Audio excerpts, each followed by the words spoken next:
time we are here before 9 a.m. and I say that including myself, and we start on time. Yes. Magandang umaga po sa inyong lahat. Maswerte na sa session hall tayo para mas maaliwalas ang ating view. Okay. I now call the Committee on Higher Technical and Vocational Education to order, and we welcome our partners in education reform.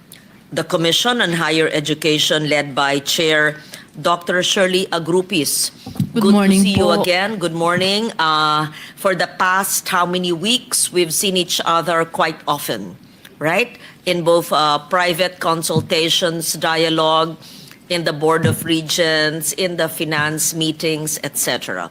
We're here to help each other, help you, especially that you have been a chair of an SUC that I have helped when I was chairman of the Committee on Finance. So we also take note, before I even start, that Dr. Agrupis had declared, committed to fill in the gaps of all state universities and colleges, because we take note that the free tertiary education that I, as one of the co-authors, enacted way back in 2017 has not been fully funded since 2022, I believe, because the formula being used by the executive, I believe it's DBM, was short of the prospective number of students who will be enrolling. So it is not fair to the state universities and colleges that there are trainings, programs, and even students in need who are turned away, and programs that are not continued, supported because of the shortfall.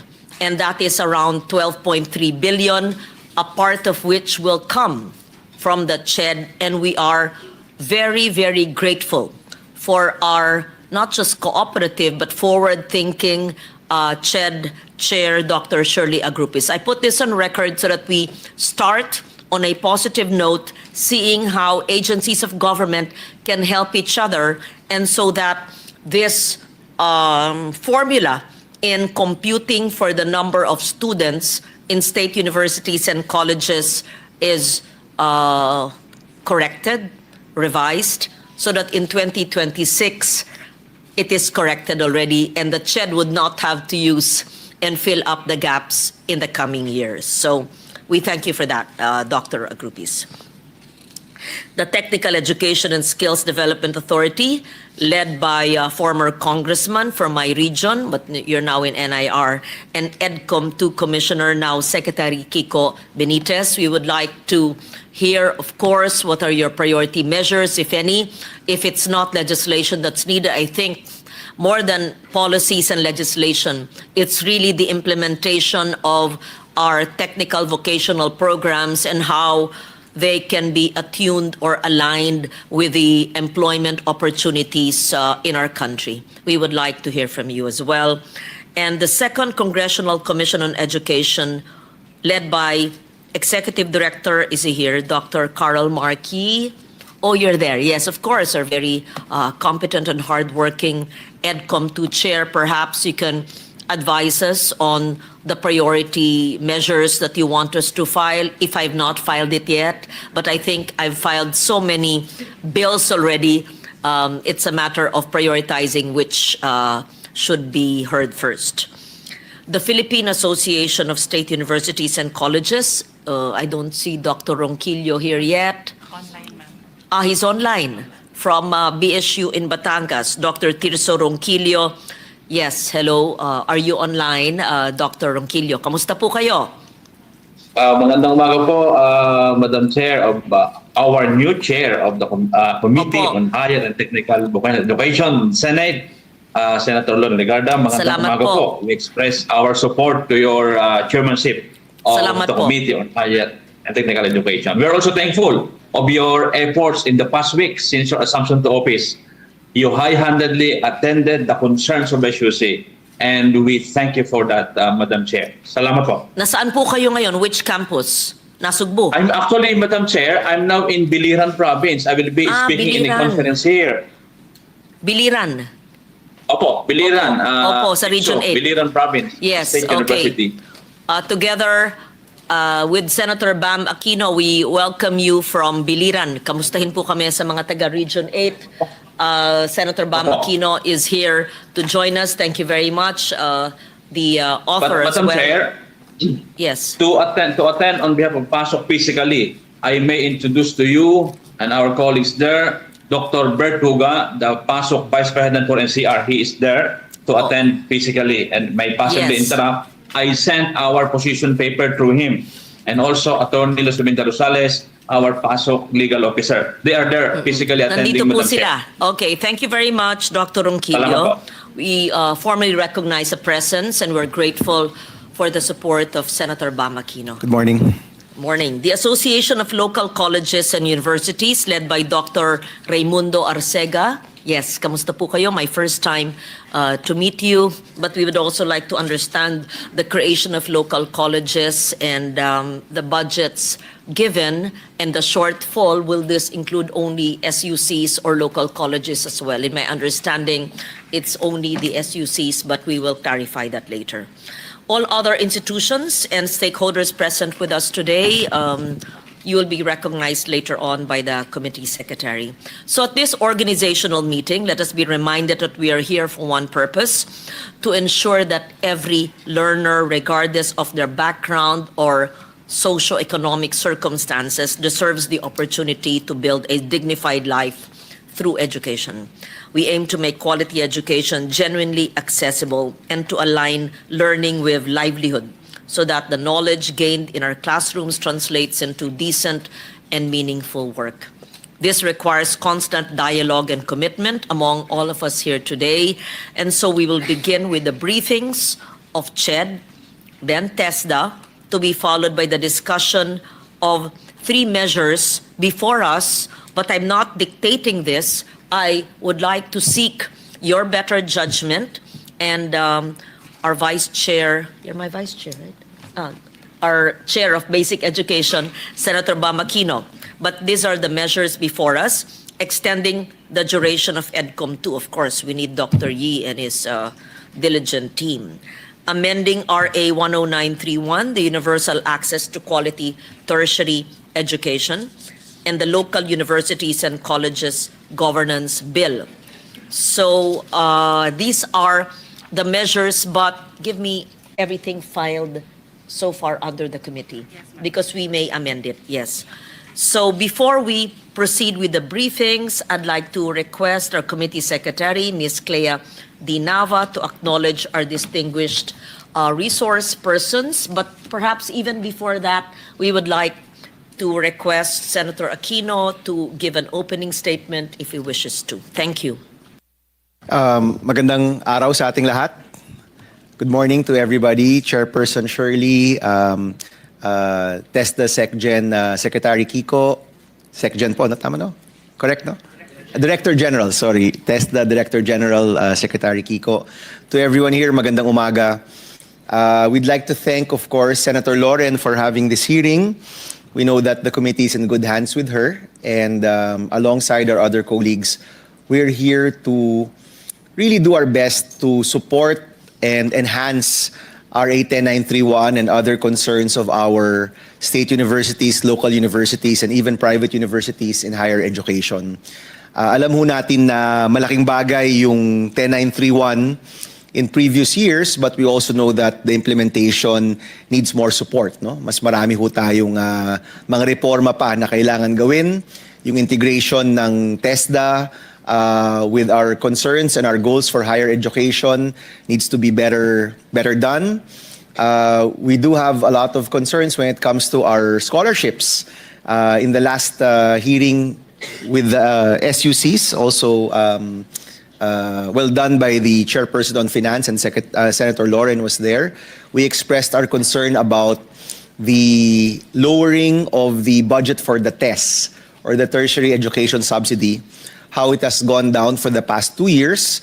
At yung balak po natin ay itaas po ito balak po natin na imungkahi sa Chairperson of Finance na itaas yung TES.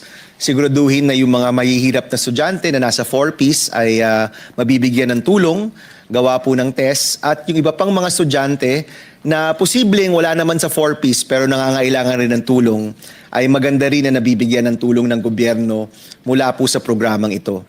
So later on, Dr. Shirley, you said na we will talk about it later on. Ito na po yung later on.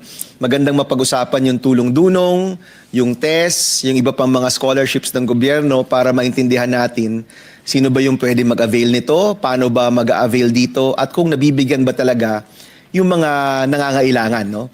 Kasi yung tertiary education subsidy po, on the first year of implementation of the Free College Act, ang nabibigyan po niyan, hindi lang yung mga 4Ps, hindi lang yung mga estudyante sa mga SUC, kung hindi pati rin yung mga mahihirap na estudyante sa ating private universities, pati rin sa TESDA actually, may test rin na napupunta sa TESDA. And through the past 2 years, pababa po yung budget na to. So we want to understand bakit bumababa yung budget, bumababa rin yung per head na nabibigay sa mga estudyante over the past 3 or 4 years. We want to also understand why it's going down. And alam rin po natin, on the ground, nakakarinig rin tayo ng mga kwento na nabigyan ng tulong nung unang taon, nung pangalawang taon, hindi na nabigyan ng tulong, kaya nag-drop out. No? At yan po yung ayaw na ayaw po natin. Or nabigyan ng tulong ng 2 taon, lumiit, nung pangatlong taon, kaya napilitang mag-drop out. Palagay ko po yung isang magandang ilagay sa budget o kung hindi man po sa mga pag-aamenda ng 10931 ay dapat po siguro kung meron kang test on the first year at ganito yung presyo o ganito yung halaga, dapat siguro 4 years na yan. No? Para meron kang kasiguruduhan na meron kang tulong na makakamit. At the same time, yung amount na yan, dapat rin siguro hindi bumababa. Kasi pag binababa po natin yan, at alam natin kung gaano kahalaga yung tulong sa edukasyon sa napakaraming pamilya, kapag binababa po yan, nagugulo talaga yung pamilya. Yung mga magulang na noon umaasa dito sa tulong na ito, suddenly, kailangan umutang, kailangan maghanap ng bagong trabaho, kailangan mag-abroad, dahil walang kasiguruduhan dun sa scholarship na dapat nakukuha ng mga anak po nila. So, ito po yung mga nais ko pong malaman, and I hope that by December, by the time that we pass the budget, we will have an even a clearer scholarship program for higher ed. Sinasabi ko na pong scholarship program, Chair Shirley, no, hindi lang test kasi nalaman ko rin na marami palang iba't ibang pinagkukuhanan ng scholarships. No? So we want to have a comprehensive scholarship program going into the 2026 budget na kung saan mas malaki yung pondo, mas maraming nakakakuha, at yung tulong na hinahanap ng mga estudyante natin at mga pamilya po nila, nakakamit po nila. No? So we hope we can share all of this data today. Kung hindi pa naman po may bibigay lahat ng data pagdating sa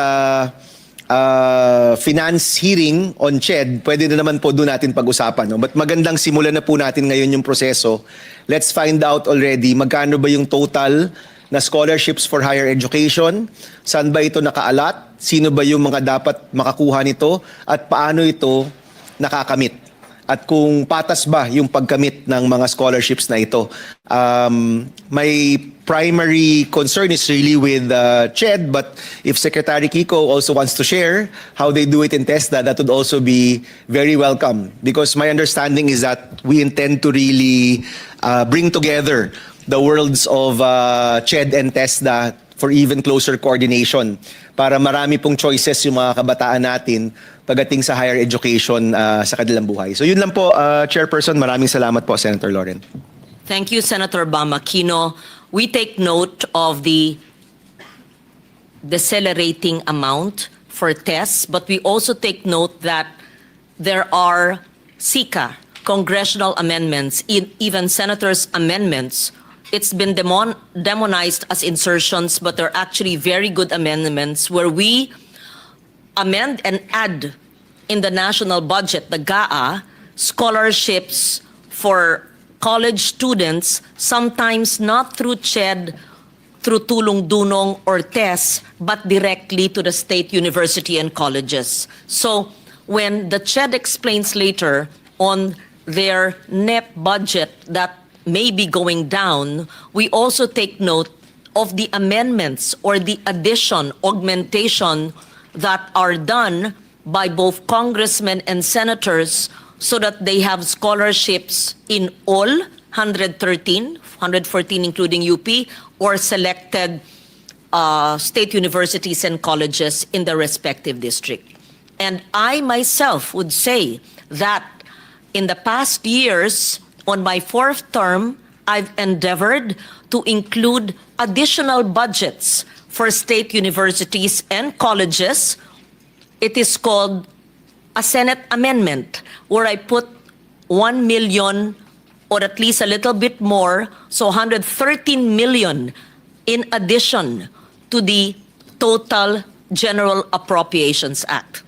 I say this in all transparency, and so that the state universities are also accountable for the students they will select, who aside from the Free Tertiary Education Act have free, libre na ang matrikula, pero syempre ang transportasyon, dormitoryo, pagkain at lahat ng pangangailangan ay kailangan na kailangan ng estudyante.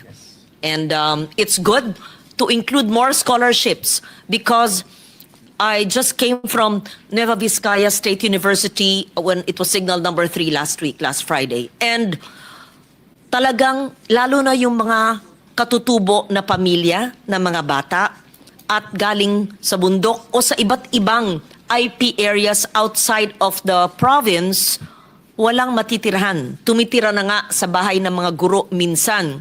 Hindi naman sapat ang dormitoryo. So kailangan talaga ng karagdagang scholarship allowance galing man sa TES, tulong-dunong, or diretso sa SUC o sa Unifas. Kaya nga alamin natin lahat, paano natin ibibigyan ng liwanag, maari bang isang pangalan na lang? Kasi confusing. At meron din ang DOST na sa SEI, the Science scholarships. Meron din. In fact, may staff ako nakapasa ng science scholarship. And marami akong kwentong narinig talaga. That's true, nag-drop out. Bakit? Kasi magbibigay ng amendment for 1 year, because the GAA year is 1 year. You cannot put an amendment pang-4 na taon dahil mag-expire naman yung pondo sa susunod na fiscal year by December. And so what if that senator or congressman is no longer in office? And so the student will no longer have a source of the scholarship allowance. So we put this on record so that people would know that congressional insertion SICA or Senate amendments or even Congress amendments are not just important, Senator Bam, inaantay ng mga tao at talagang kailangan. At sasabihin ko, lahat po ng state universities at colleges ay humihingi ng dagdag sa kanilang budget. Hindi lamang sa scholarships, kundi na rin kamukha ng sinabi nyo, yung back pay that is supposedly given to them. Pati infrastructure na hinihingi para sa kanilang mga dormitoryo, sa kanilang mga faculty centers, sa kanilang mga silid aralan, many more, and laboratories, etc. So I say that to set the record for this hearing today. Senator Aquino. Yes, thank you, Chairperson. And for the record, the first year of implementation of the Free College Law was the first budget was actually through Senate amendment. Senator Lacson, Senator Legarda, Senator Gatchalian, myself, and a few others, if I'm not mistaken, all worked together to look for the budget, amended the NEP, basically, and found space for the first year of the Free College Law. Kasi nauna po yung... Magandang pinuntos mo yan. Yung maganda yung pinuntos mo. Totoo yan. The year before the law was passed, ay si Senator Lacson may kinwestiyon sa ibang ahensya na 8 billion at chairman ako ng finance, chair ka naman ng standing committee, I think, ng edukasyon. And Senator Gatchalian was on his first year again as well. And it was like an amendment of many senators, but basically us, as Chairman of Finance, and that's a big amendment. Ako po ay naglagay ng 8 billion para sa libreng kolehiyo bago pa maisabatas. At napatunayan natin nun na kaya palang mapondohan. Kaya napasa natin yung batas mid-year, susunod na taon, at bilang chairman ng finance, nahanapan natin ng 40 billion. So, itong free tertiary education ay nagsimula sa Senate amendment na tinatawag ng iba ng insertion, pero hindi ko masasabing insertion. Well, we inserted it in the budget. Kailangan, the same. Amendment, insertion, dagdag, whatever you call it, it's the same thing. Dahil tungkulin natin, ayon sa konstitusyon, ang siyasatin, ang budget, bawasan, dagdagan, ilipat. At yan ang ating tungkulin. Nangyari na ba sa buhay mo, Senator Bam, na yung NEP, National Expenditure Program, na dumaan ng Kongreso naging General Appropriations Bill, na naging batas sa General Appropriations Act, na hinding-hindi ka nagbasa, nag-aral, at nag-amenda o nag-insert.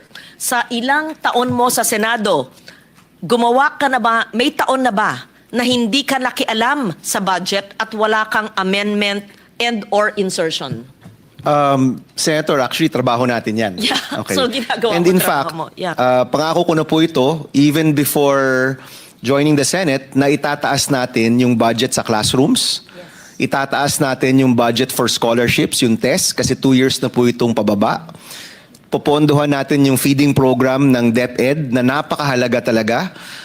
Napakarami po niyan. And I know all of if the SUCs are here or they're listening, marami rin po sa kanila nagre-request ng tulong for more facilities and more support, no?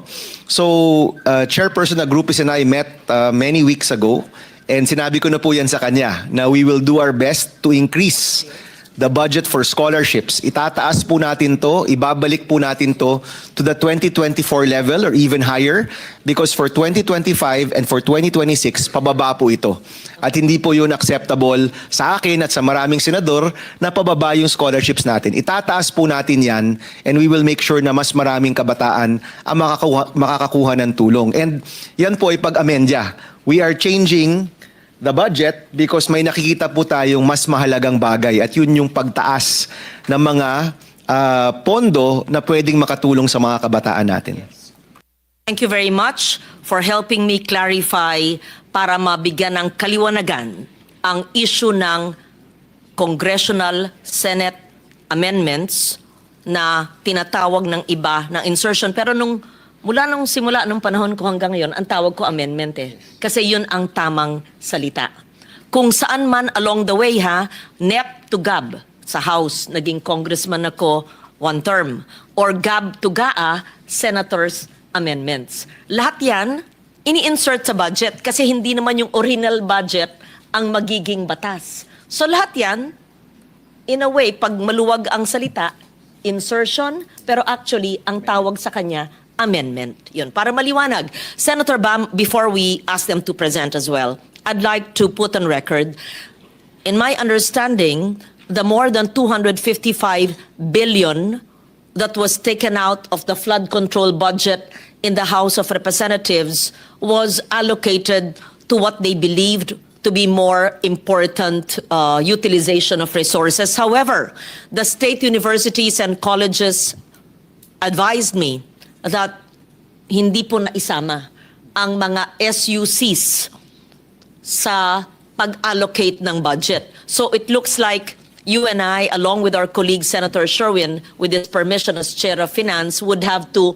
help amend this budget dahil walang SUCs ang nakinabang dito. Thank you. And Chairperson, no, and gusto ko rin itong banggitin po sa mga kasama natin sa education sector. Of course, sila Carol are here for EDCOM. Ang naibabalita is that 26 billion out of the 260 billion ang ilalagay sa edukasyon, and that's too small. masyadong maliit po yun. Ang expectation po natin is closer to 30 to even 40 or 50% of the flood control budget should go to education. So ano po yan? Tingnan natin kung ano yung magiging proseso namin ni Senator Loren, but I know that many senators are with us, that a bigger chunk, a bigger portion of the flood control budget should go to education. Yes. Just to be clear, maybe a part of it was given to education, but none to higher education. I am told, and I have the list, I don't want to preempt the list, none. I was told by all the SUC presidents and by CHED, wala pong nailaan sa higher education. And so it is incumbent upon us to put a higher budget coming from that source to higher education as well. Please help me there. Yes. Senator Loren, the other thing I'd like to mention is that pinag-uusapan lang natin yung 260 billion ng flood control. Siyempre, pag binusisi mo yung buong budget, may mahahanap pa tayo dyan na pwedeng ilagay sa edukasyon. So, definitely, there should be a bigger portion of that 260 that goes to education. Kung ako nga tutusin, dapat lahat na lang yan, ilagay na lang sa edukasyon. Ganun po kalala yung ating krisis sa edukasyon ngayon. But, let's say malimita tayo dun sa 260 ng flood control, yung pangunahing dokumento, which is the NEP, marami pa rin po tayong mahahanapan dyan na pwedeng bawasan, na baka hindi naman kailangan, at ilagay natin sa edukasyon, ilagay po natin sa scholarship, ilagay natin sa classroom, ilagay natin sa feeding program. Yung mga priorities po ng gobyerno pagdating sa edukasyon, yun po dapat yung pinopondohan po natin. Thank you. And the last point, because from our hearings, we see that most, if not all, whether it's farm-to-market roads or DepEd classrooms or health centers, which are implemented by the Department of Public Works and Highways, not in my words, in their own, most, some, perhaps all, ayokong lahatin, pero sa kanila nanggaling, ay marked up, meaning mas mahal. Hindi lang natin natuklasan ngayon, alam natin. Kung ganun po ang presyo, hindi ba karapat-dapat lamang na bawasan ang budget pero ganun pa rin ang kanilang program of works at implementasyon? Let's say minus 20%. And that 20%, assuming the budget is 700 billion and 20% will be 140 billion. And that those resources can be put in higher and basic education. So my point is, kung hindi natin bawasan yun, tinanggalan yung flood control, pero ikaw na nagsabi na hindi lang naman sa flood control, may paghahanapan iba.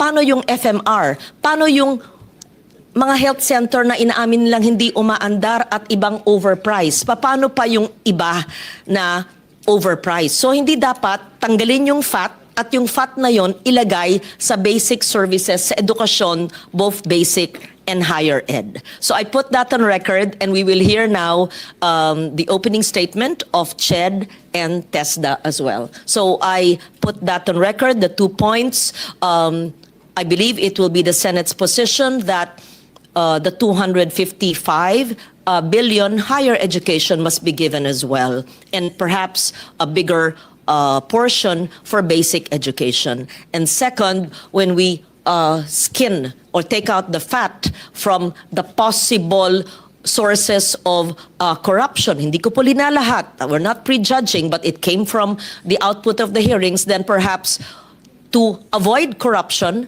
you just take out a portion that is prone to corruption, and then it can be placed in education. Please help me in that. And of course, the chair of finance will be in charge of that realignment or reallocation. So thank you. We hear from Dr. Shirley Agrupis and former Congressman Director General Benitez. Thank you. Yeah, thank you very much, ma'am. Our Madam Chair of the Higher Tech Voc Education, Senator Loren Legarda. Our champion in higher education, Senator Aquino, the Chair of the Committee on Basic Education.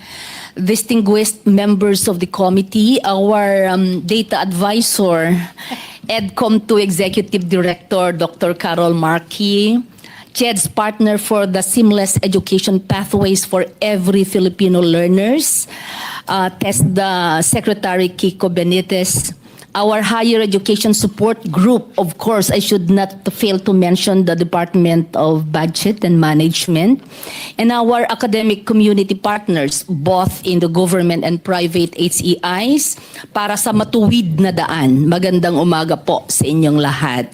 Thank you, Madam Chair, for this opportunity to present later on the Commission on Higher Education Directions and Priority. We consider this meeting a milestone because this is the opportunity for us to present the new direction of the Commission on Higher Education. It is our mandate that under the vision of a bagong Pilipinas, CHED is pursuing reforms that make higher education not only accessible, but also equitable, excellent, and future-ready. We are modernizing our systems, strengthening our institutions, and ensuring that every policy, program, and partnerships contributes meaningfully to national progress. We are ensuring, Madam Chair and our beloved Senator Aquino, that our programs and policies are data-driven and needs-based. So later on, I will be presenting our direction and our humble accomplishment in our more than 100 days under the new CHED leadership. Again, marami pong salamat. Thank you, Chair Agrupis. May we hear from TESDA, DG. Magandang Thank umaga you. po,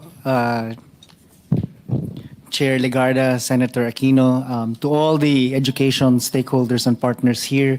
It's always a welcome opportunity when we gather together because actually I believe this is a historic period for Philippine education as a whole, pushed perhaps by our favorite frenemy, as Chair Agrupis calls the EDCOM people, because coming from the other side of the aisle, now on the executive side, I realize how difficult it is pala to have Executive Director Carol Marquis giving your legislators data, no, from which to question the implementation of certain policies.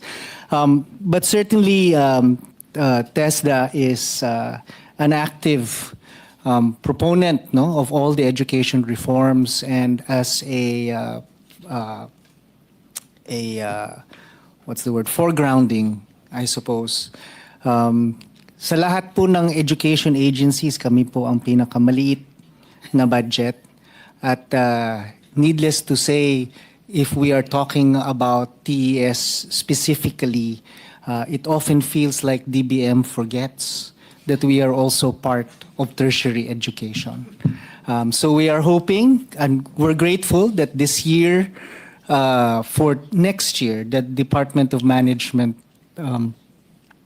has, budget and management has increased our universal access to quality tertiary education funding and almost doubled it from where it is normally.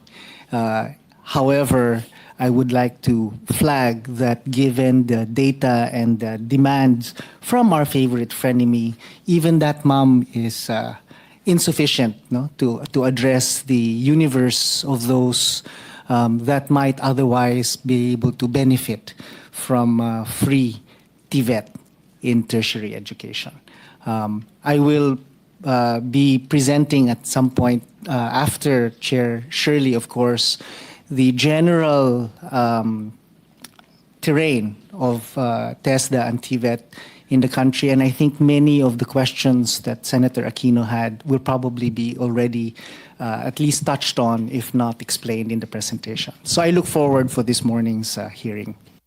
Thank you, DG Benitez. We'd like to hear from Pasuk, an opening statement on the bills that we are discussing today, and after Pasuk, the local government colleges, and then from EDCOM. Thank you. Is Pasuk Chair online? If not, we will hear from the Hello? Vice President. Good morning, Madam Yes, good Chair. morning. Yes. Thank you for this opportunity, Senator Loren, of course, our new chair of Committee on Higher Education. Of course, we also recognize the support of Senator Aquino, who is also with us in this forum, in this meeting. Our partner also, the Commission on Higher Education, the partner of SUCs in pursuing reforms in higher education, headed by our friend Dr. Shirley Grupis, all the commissioners, to all of you, good morning po. PASOK is appreciative of what the institutions of government are doing now, the Senate, the Congress, and the Commission on Higher Education, in really addressing the gaps. I think in the last few weeks, we work together and we see a brighter future for our students in state universities and colleges. Much are expected of us, state universities and colleges, but we feel less is given as input to our system. And I think we are now here to address these gaps.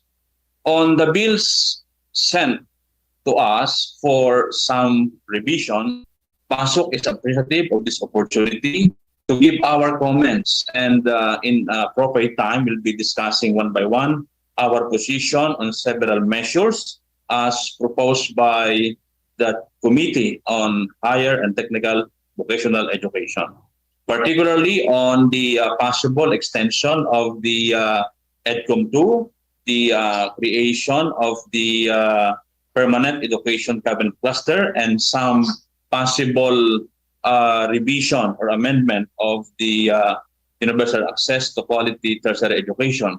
We will be submitting our position paper, Madam Chair, and in the discussion, we are looking forward to shed light on some issues on our position on the matter. So, Madam Chair, I again thank you for giving us a space or opportunity to express our views and our insights on the proposed measures. Thank you, Madam Chair. Thank you, Dr. Ronquillo. May we hear from the local colleges head, please, President? Dr. Arcega. Pleasant morning to everyone.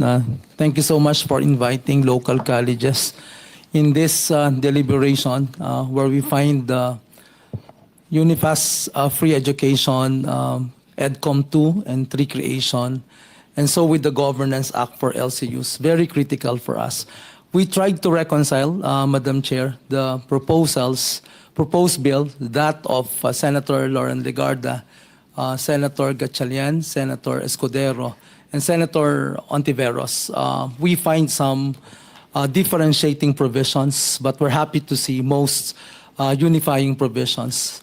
The strength we find initially from the bill of Senator Lauren Legarda, it put emphasis that there shouldn't be separation between tech, voc, and higher education. We're happy to see in her proposal that there can be tech, voc integrated in the curriculum. Initially, I got the chance to talk with Secretary Benitez and telling him during our Manila event that I find it very necessary to integrate tech, voc courses, part of a 4-degree course, to really make so that the students will not think like tech voc is just inferior to higher education. And I find it in the proposal of Senator Legarda. In fact, in her proposal, she differentiated Polytechnic Institute from college to a university. And among those 4 proposals, you find it very strong, a very strong signal that tech voc shouldn't be one separated from higher education. We're also happy to find in today's deliberation discussions relating to EDCOM 2 and 3, though this early ALCO has reservation in the creation of EDCOM 3 that we will register in a while. For higher education, UNIFAS free education, we have our own experiences of gaps, distortion, discrimination, and I'm so happy Senator Bam and Senator Legarda for putting this into a discussion. Today, if you see both maybe SUCs and local universities, we're not receiving the same amount of free education. You'll see LUCs receiving 1,000 per student.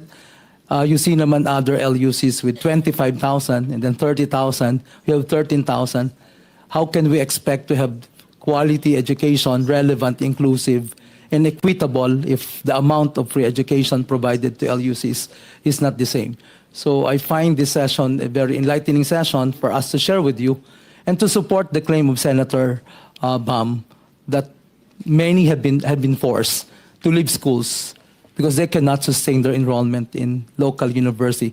I'm talking only for LUCs. I'd like to believe it's also applicable to SUC, that not all SUCs similar to LUCs are receiving the same free education. And while we claim to have our higher education inclusive, how can it be inclusive if the amount of subsidy given to each and every higher education is not the same while we're taking the same courses? Imagine a school of a local college with engineering, education, psychology, and criminology receiving about 3,500 per sem compared to one receiving 30,000, 25, higher by many times to that of other local and SUCs. We cannot expect the same outcome and the same result of board examination. So once again, Senator Lauren, thank you so much for inviting us, and we look forward to a very exciting session today.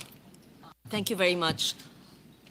I'm glad you mentioned about the extension of EDCOM 2. May we hear from Dr. Carol Marquis, and perhaps that should be first on the agenda because we'd like to focus on the extension of EDCOM 2 so that upon assumption in November, I can sponsor it and hopefully it can be enacted into law before the end of the year with the support of Senator Bam. I hope this has also been filed in the lower house.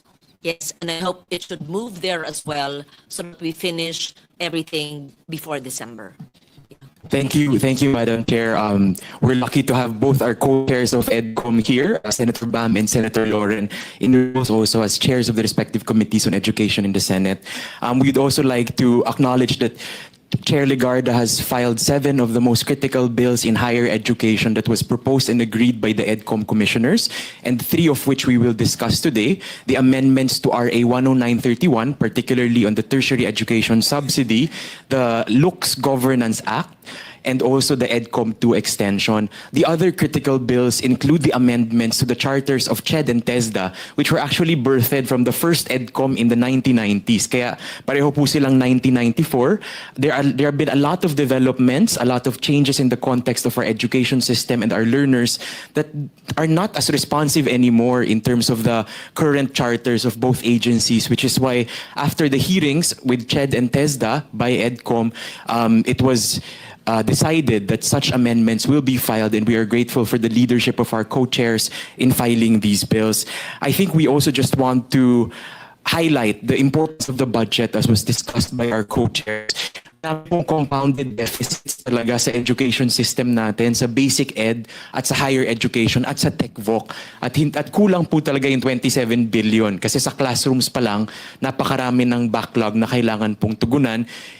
Kasama pa dyan yung mga na-earthquake last week, yung mga nasisira because of typhoon, among others. Pagdating po sa budget sa higher education, we also just want to highlight yung moratorium ng tuition fee ng SUCs since 2018, more than 5 years na kailangan na talaga pong tapusin through the composite fee from CHED, as well as the optimal carrying capacity of SUCs also being done by Unifast. Kasi important po yun kasi despite inflation, 5 years na pong hindi nagbabago ang tuition fee ng mga SUCs. So something to look at apart from the needed additional resources for the tertiary education subsidy. So these are all very timely and much awaited reforms, and we are glad that on the 3rd year of EDCOM, we have reached this point that it is very clear what the solutions are, and the legislative measures to be able to tackle them are now in the committee for discussion and hopefully resolution in this Congress. Maraming salamat po. Thank you very much.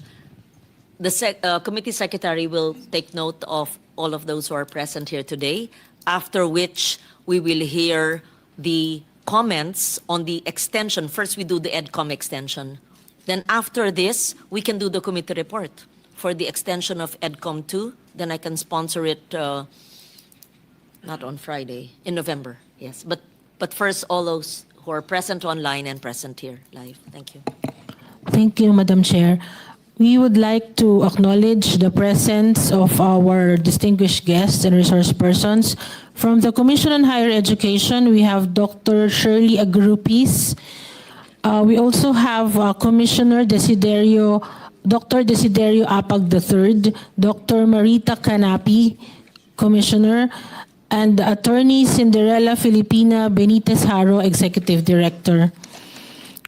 From the Department of Budget and Management, we have Assistant Secretary Mary Ann Z. De La Vega, Budget Preparation and Execution Group. From the Department of Education, we have Undersecretary Attorney Filimon Ray Javier and Assistant Secretary Janir Datukan, Assistant Secretary for Learning System Strand. From the Department of Social Welfare and Development, DSWD, we have Assistant Secretary Marites Maristela, National Household Targeting System and Pantawid Pamilyang Pilipino. From the TESDA, Technical Education and Skills Development Authority, we have Secretary Jose Francisco Benitez. He is joined by Deputy Director General Avelino Tolentino III, Finance and Legal Affairs, DDG Vidal Villanueva III, TSDS Operation, DDG Rosana Ordaneta, Policies and Planning, DDG Nita Deliera, Partnership and Community-Based TVET, DDG Felizardo Colombo, Special Concerns. From the Department of Economy, Planning and Development, we have Undersecretary Glenda Rumor, Legislative Affairs, and online we are joined by Dr. Terso Ronquillo, Philippine Association of State Universities and Colleges President. Physically, we are joined by PASOK Vice President Dr. Bert Tuga. We have the Executive Director of the Technical Secretariat, 2nd Congressional Commission on Education, Dr. Carol Marquis. From the Association of Local Colleges and Universities, we have their President, Dr. Raimundo Arcega. From the University of Makati, we have President Elixir Ramos. That's all, Madam Chair. Thank you. Thank you very much. I know that each agency has a presentation. Can you kindly submit your presentation's soft copy to our offices? And since we know more or less what you are about to say, we can go to the questions already. But I'd like to start, with the permission of my co-chair, with the EDCOM 2, so that we already finish the issue of the extension of EDCOM. Yes.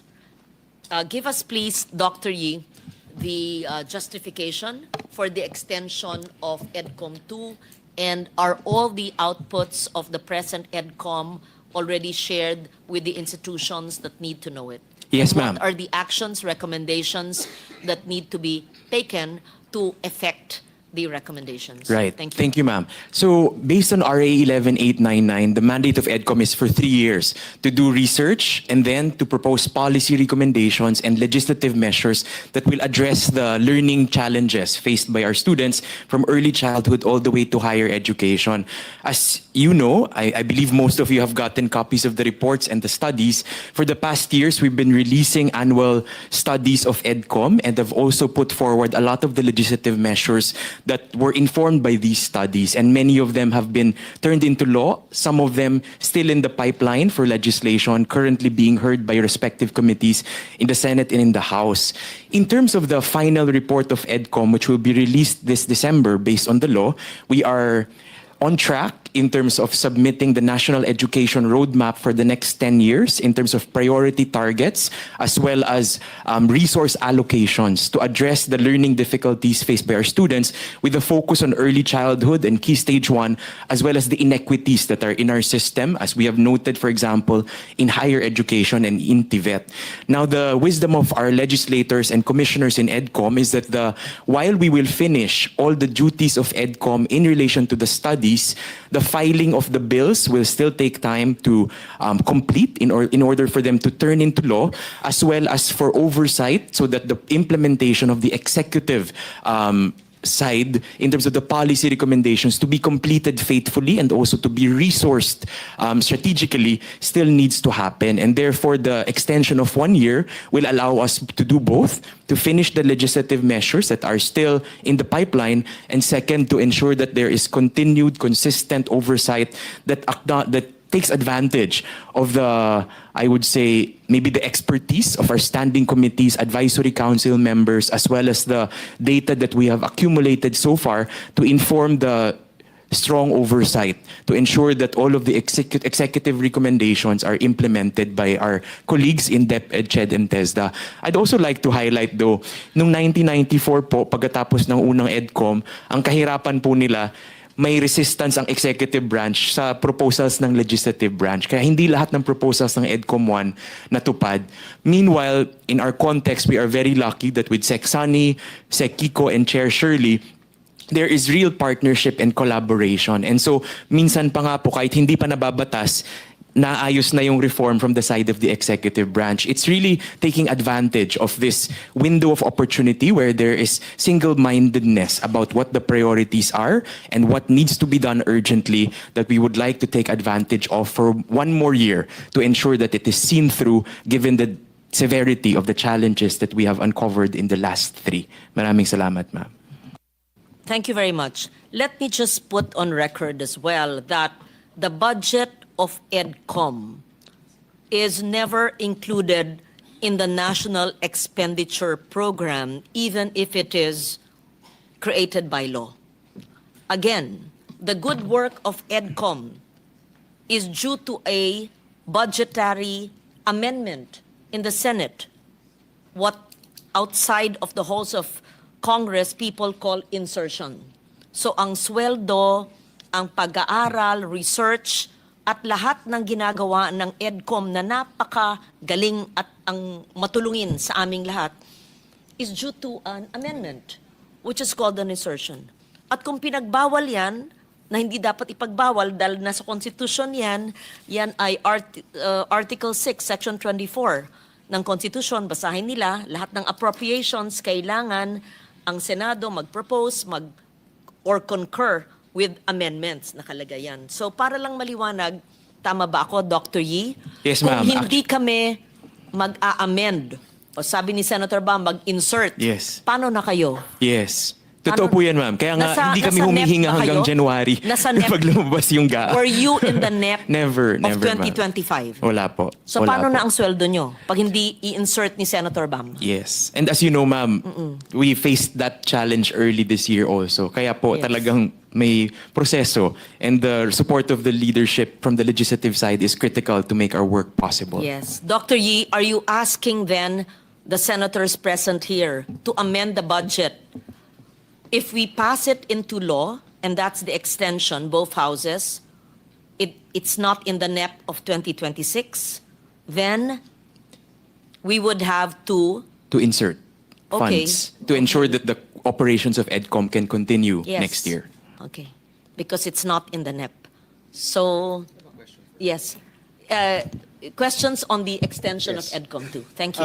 Dr. Carol, so my understanding is that the versions in the Senate, it's merely an extension of the current EDCOM. But I know the House, parang iba ata yung gusto nila, di ba? Actually, the difference is only 2 years yung sa House, 1 year yung sa Senate na extension. But in the Senate, we also have another bill for an EDCOM 3, which is joint executive and legislative. So Okay. that's the difference. That So- is the more substantial difference. So there's a bill for EDCOM 3 and there's a bill for extending EDCOM 2. Yes, in the And Senate. then right now, we're discussing, Madam Chairperson, the extension of EDCOM 2. Yes. Not the EDCOM 3 bill. Yes. On the table Are- is the either extension and the number of years, because there are varied versions, as well as the creation of EDCOM 3. That's why I want to hear Yes, ma'am. from EDCOM itself and CHED and TESDA and anyone present here and yourself as well, what is your preference para marinig natin. Right. And kayo ang makakaalam ano ang mas maayos, mas gusto nyo Yes, ma'am. sa pagpatupad ng patuloy niyong trabaho. Thank you, ma'am. In terms of the deliberations within EDCOM, with our commissioners also, the consensus is that the extension is the more appropriate direction at this point, because we have the people, we have the Standing Committee, Advisory Council members, we have the data. It is continuing the same work that we have been able to be hopefully productive in terms of churning out the necessary analysis to inform the policies and programs that have been so far pursued. Yung EDCOM 3, kung baka daw at a certain point in the future to think about, but right now it is premature, is our conversation internally. Para po matutukan muna yung pagtatapos talaga ng executive issuances kaysa a total restructuring. That is the conversation internally. Although, also to caveat that after the 2 years, I think we need to start thinking about how to really strengthen technical oversight from the legislative and the executive side. Kasi po, kitang-kita natin in the last 30 years, yan yung challenge natin. In fact, one of the stories I would always remember, nung first year report ng EDCOM, nung nag-release po kami, meron po kaming data kasi on textbooks na hindi na-deliver for the past decade. Tapos, nagtaka yung mga senators na kasama ko po sa gallery. Sabi nila, but we fund this every year. So bakit wala nung taon na yan, nung taon na yan, nung taon na yan? I guess the reality of our legislature is that the committee chairmanships change, the senators change, and sometimes yung staff na gumagawa ng technical work, nababago din.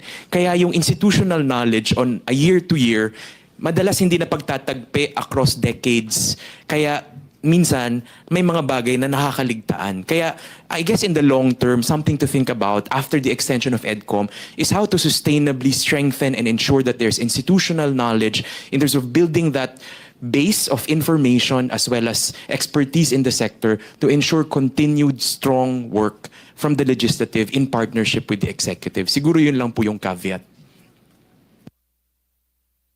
We hear now that EDCOM 2 extension is a preferred path instead of creating EDCOM 3 without really, with the possibility of it being considered in the future. Yes. What would be the most appropriate duration? 3 to 1 year to realistically complete the reform agenda of EDCOM 2 while avoiding any bureaucratic overlap?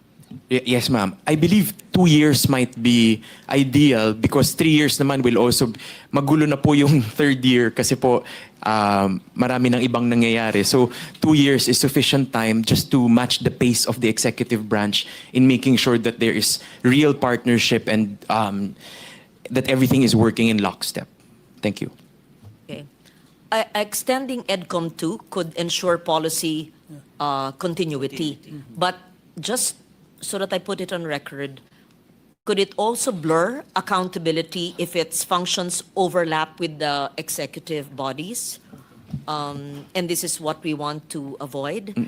Conversely, allowing it to lapse could disrupt ongoing evaluations and stakeholder coordination. So I just want to put both on record, and how would you answer that? Then we hear from both CHED and TESDA. Thank you, ma'am. So just to respond to the 2 points, I think dun sa una po, wala naman pong problema because it is clear that the work of EDCOM is research and legislative measures and policy recommendations. Ultimately, the actions will need to be taken and accepted by the executive branch. Kaya po, usually, nangliligaw din kami at nangliligaw po tayo para ma-accept siya. So we really need to work closely with the executive branch to accept the proposals and then to implement, because ultimately it is only the executive branch that implements. On the second point, yes, I guess just to call out that there is the administrative order signed by the President in response to the Cabinet Cluster on Education that was a concurrent resolution of both houses, recommending the creation of a Cabinet Cluster focused on education.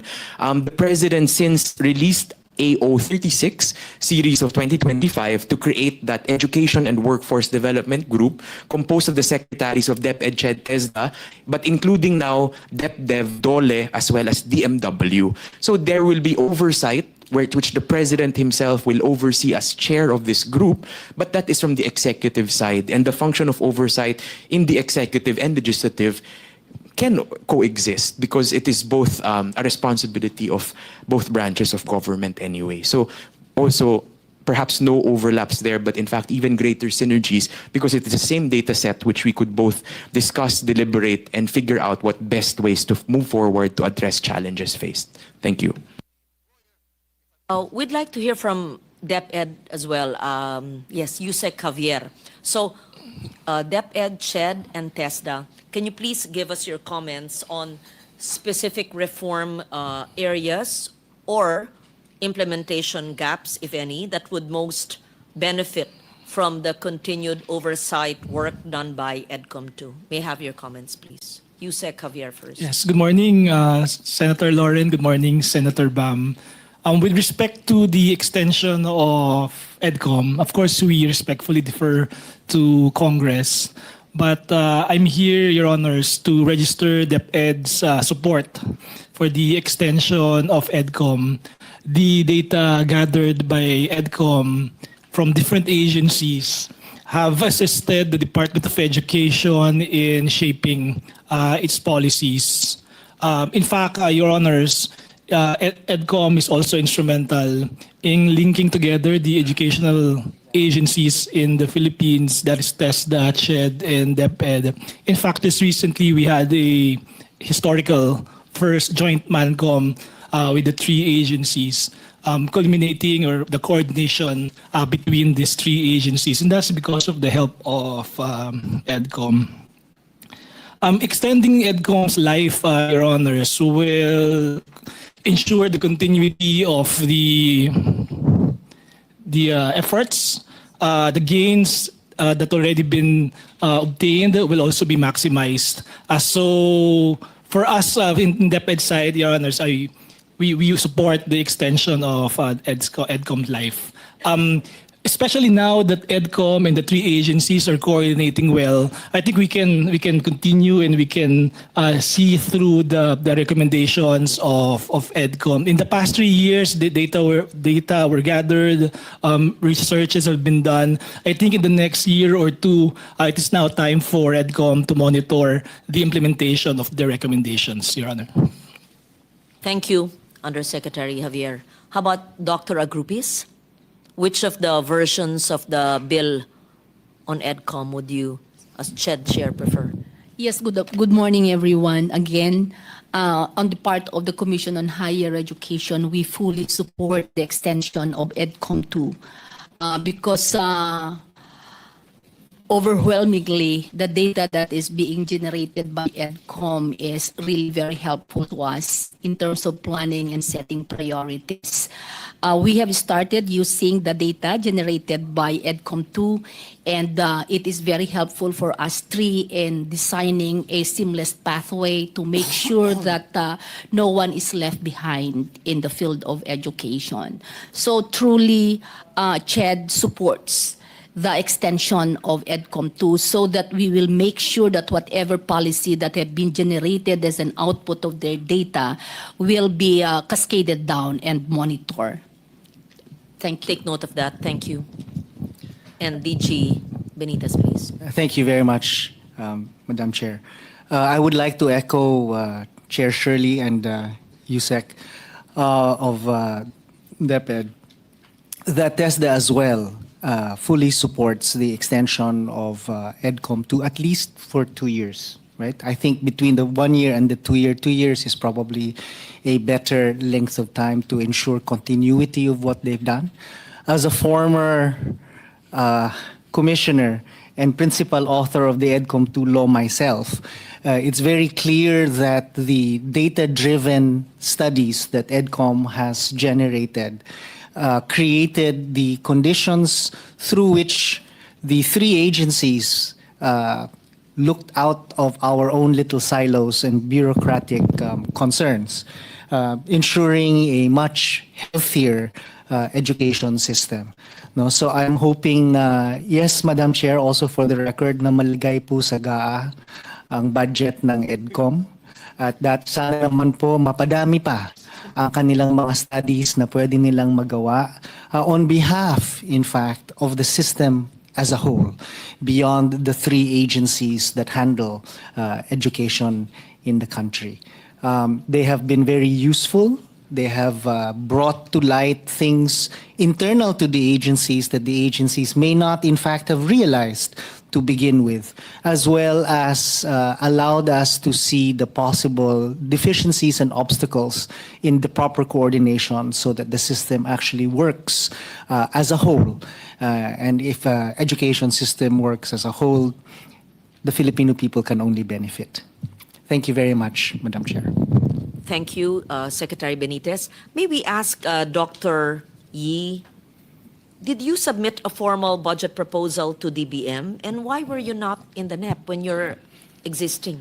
So we were go they expecting you to lapse this year? Is that the reason? Well, that was the general expectation. But even last year, ma'am, we submitted naman through the usual processes because we go through the mechanisms of both the Senate and in the House for budget process submissions. So first quarter of the year, we submit, we propose our budget, pero natatanggal po kasi the practice is amendments to the bill are removed from the NEP for them to be re-included in the process of the budget deliberations when it reaches Congress. So even if we do submit, it gets removed and then we need to lobby for resources to be allocated annually. So, if we pass this measure, what happens? You are not in the NEP of 2026. There is no budget. You don't have to lobby.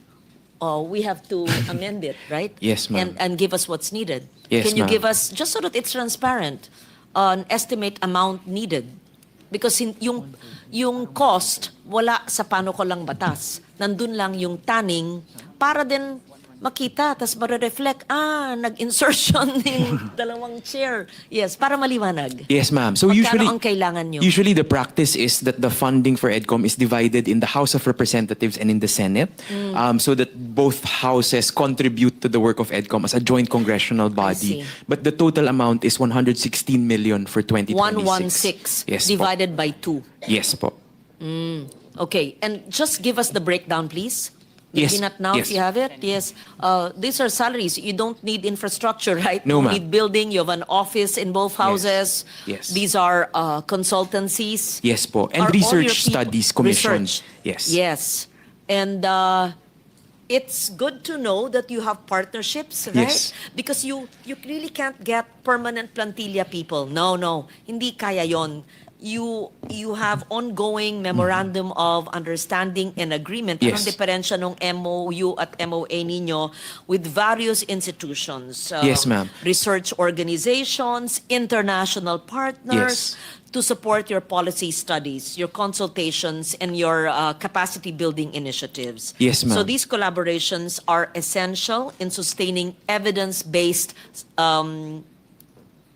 education reform. Yes. And ensuring that these reforms are both local para applicable sa atin, di ba? Sa iba-ibang mga local government colleges, sa mga SUCs din, sa regional education institutions, at globally na tayo'y updated din. Yes. So, given this, just let me finish, the existing MOUs and partnership agreements, how would you explain this institutional partnerships, and will this be included in your 116?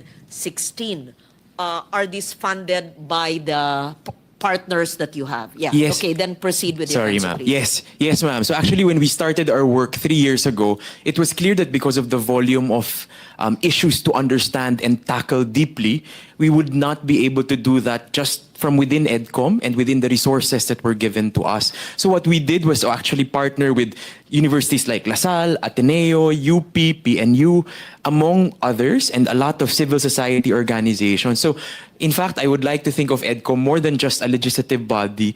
It's almost like the education sector coming together to address and understand its own challenges for the benefit of Filipino students. Because to be very, very honest, we will not be able to do what we've been able to do if not for the free work of our standing committee members, advisory council members, mga presidents of universities, experts in the fields who are not paid but come just with a measly honorarium for all of our consultations, school visits. So far, we've published about 110 studies since the first year. Siguro po ang pinondohan po natin dyan kalahati, the remaining half contribution of partners in the education sector, universities, foundations, because they believe in the critical work that we need to do to address the learning crisis. Very good.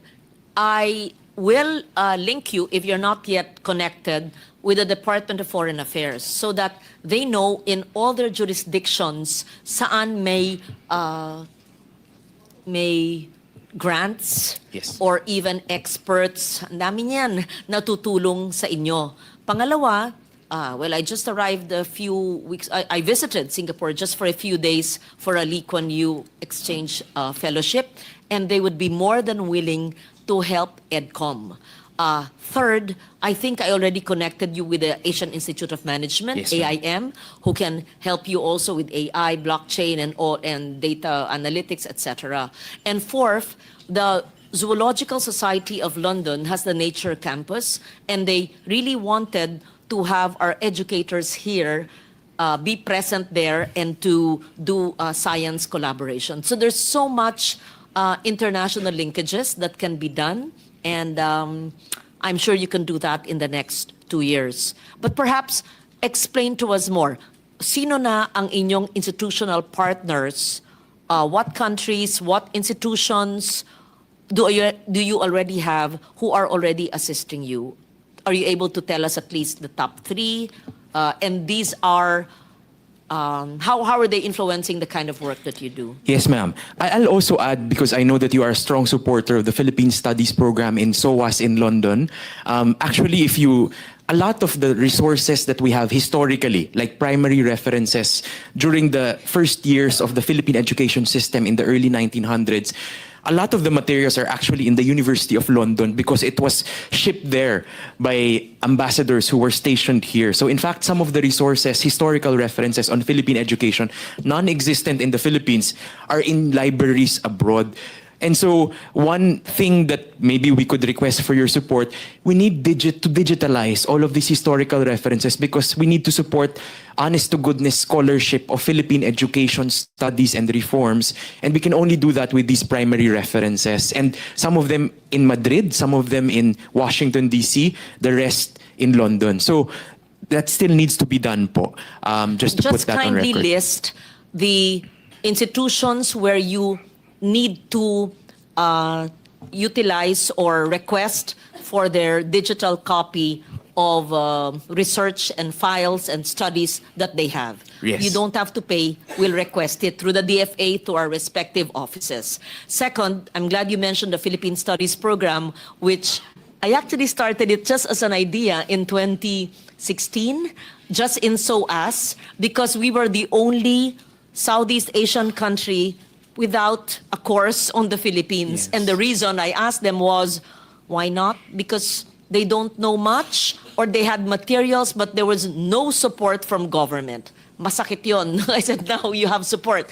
And now we have a continuing Philippine Studies program in more than 25 countries, including Complutense in Spain, including RUR and in Bochum, in Bochum, RUR University in Bochum, and 25 all over, including not only in universities, but even in institutes like the ISES, Yusuf ISES Institute in Singapore, and many others. So we will give you the Thank you, list ma'am. and the contacts for all these institutes and or universities. And kayo na ang mag-coordinate what are the materials that they have, I'm sure they have, on Philippine education, and not this. Let's not limit it to education, on culture, on science, that you can avail of. You'll have such a huge library, digital library then, if that happens. Yes, and ma'am. then what to do with those information, we leave it to you. Yes, ma'am. Yes. Thank you. Thank you. So just to respond to your earlier Yeah. question, ma'am, on the researches and what critical examples, for example, PIDS, for example, our partnership, I think we have already published more than 20 studies with PIDS. But one of the most prominent or important in terms of informing the body of work that we have pursued is they were able to highlight for us the very low participation rates in early childhood, only at 21%, despite all of the laws that we've passed to support the early years. They've also highlighted for us that in terms of the supplementary feeding program initiatives, there is some deficiencies in funding that result in there being no nutritional differences of those who receive the nutritional supports or interventions and those who do. And so the effectivity of the program was clarified for us, and the solutions also from there. LaSalle, for example, the strong support of LaSalle, 20 studies that they funded as a university to support the work of EDCOM, among them, the one that highlighted for us that apparently we are the bullying capital of the world with the highest prevalence of bullying in the country. They've published about 5 studies to understand the different facets of bullying. Kaya nga sabi ko, pwede na po kayong gumawa ng Center for Bullying Research to help us truly understand and dig deep about these challenges. ID Insight, another strong research group, gave us a study, finished it, on learners with disabilities. They were the only ones who really had the patience to dig deep and find all of the data and do site visits and consultations on the ground on the context of our learners with special needs that really need so much more support and attention from government. Fulbright sent fellows to us to work with us, and they did their initial analysis of principals in the country. Doon po lumabas yung data na kalahati pala halos ng schools natin walang principals, and we only found that out last year. Ateneo just completed 20 studies with us, among them an analysis of the graduate education courses in the country, master's and PhD, to show that less than 20% finish PhDs in the country, and that most of our programs are ed administration and public ad. The last study of this kind was conducted in 2012. World Bank also conducted a study to show us that we have the least number of practice teaching in pre-service education, our bachelor in elementary and secondary, fewest number of practice teaching in the world, which tells us, okay, we need to revise our curriculum because we are not really giving them hands-on training so that they are ready to teach after they complete. So just among the 100 plus studies commissioned by EDCOM. We are the lowest in the world insofar as? Practice teaching. The number of hours to practice teaching as part of your teacher education curriculum in college. How do you increase the number of hours? So How do in you other comply with countries that? like Finland po, first year pa lang may oras na pang practice teaching, first, second, third, and fourth Is year. this internship? Iba yun. Parang ganun po, Parang field, internship. yes. Field practice. Sa atin kasi, One semester, sa fourth huling year. taon na, sa Yes. fourth year. Yes. Like in Finland, first year pa lang. Yes. Kasi you are given time to observe Yes. and then progressively given more responsibilities. Okay. And what's stopping us? Is it the budget? No. Or is it the curriculum? The curriculum, previously constructed by CHED, which is updated every 12 years. So it is advisable to have internship or practice teaching from the first year. Yes. And the challenge here is a curriculum they're following. Yes po. To change a curriculum, what would it be? Just CHED to revise it? Yes, ma'am. Or the school? The school to revise it for CHED to approve it? CHED, ma'am, to CHED. revise the PSGs of teacher education. It's not policy, legislation? No, ma'am. No. Okay, so you discussed that with We Chair have, Group. yes. It's good what we have this and everyone's present here. Yes. I'm glad you mentioned that. And kindly give us the country model. You mentioned Finland. Yes, ma'am. Is there any model within Asia, Southeast Asia? Well, Singapore is a best practice. Singapore, Hong Kong okay. also has Sure. very forward-looking practices. So, practice teaching should be on the first year. Baka cost din yan kasi mahal ang internship, hindi ba ganun? Transport o no? I believe it is Or- more about the policy. But lang the po. institutions to absorb the teachers from first year, is that not a challenge? They partner, ma'am, with DepEd schools to do that. So it is the same context in many other education systems. For me, it's beneficial because kailangan nga ng tulong ng mga teachers sa DepEd, right? Yes And po. principals. In fact, what I did, Senbam, with, again, a amendment, no? For DOLE GIP. Gustong-gusto ko yung programa ng DOLE, yung Government Internship Program. Hindi yung tupad na walis-walis, ha? Hindi. Government internship. I link them with DepEd. And then the DepEd supervisors and the superintendents and the principals work with the youths, the senior high school who have not yet gone to college, or even out of school youths who are recipients of DOLE GIP, and they are trained in DepEd. This is different from your practice teaching. These are college students. But what I'm saying is, kulang na kulang ang mga staff ng DepEd. Tuwang-tuwa sila pag meron mga internship program gaya ng DOLE GIP. Mas matutuwa pa sila pag college students yan ng education ang kinukuha. So, dapat walang hadlang. Yes, ma'am. And to support your point, literacy remediation through the ARAL program could be tied to go together with this, no? That when they're there, they're also supporting tutoring that is also done naman by a teacher when they graduate. So it's good training. Teacher aides to support teachers with very big classes of 50 to 60 students so that they have a buddy to help them with managing the class. So many other type of opportunities to really maximize pa po. What year did CHED prohibit practice or internship on the first year?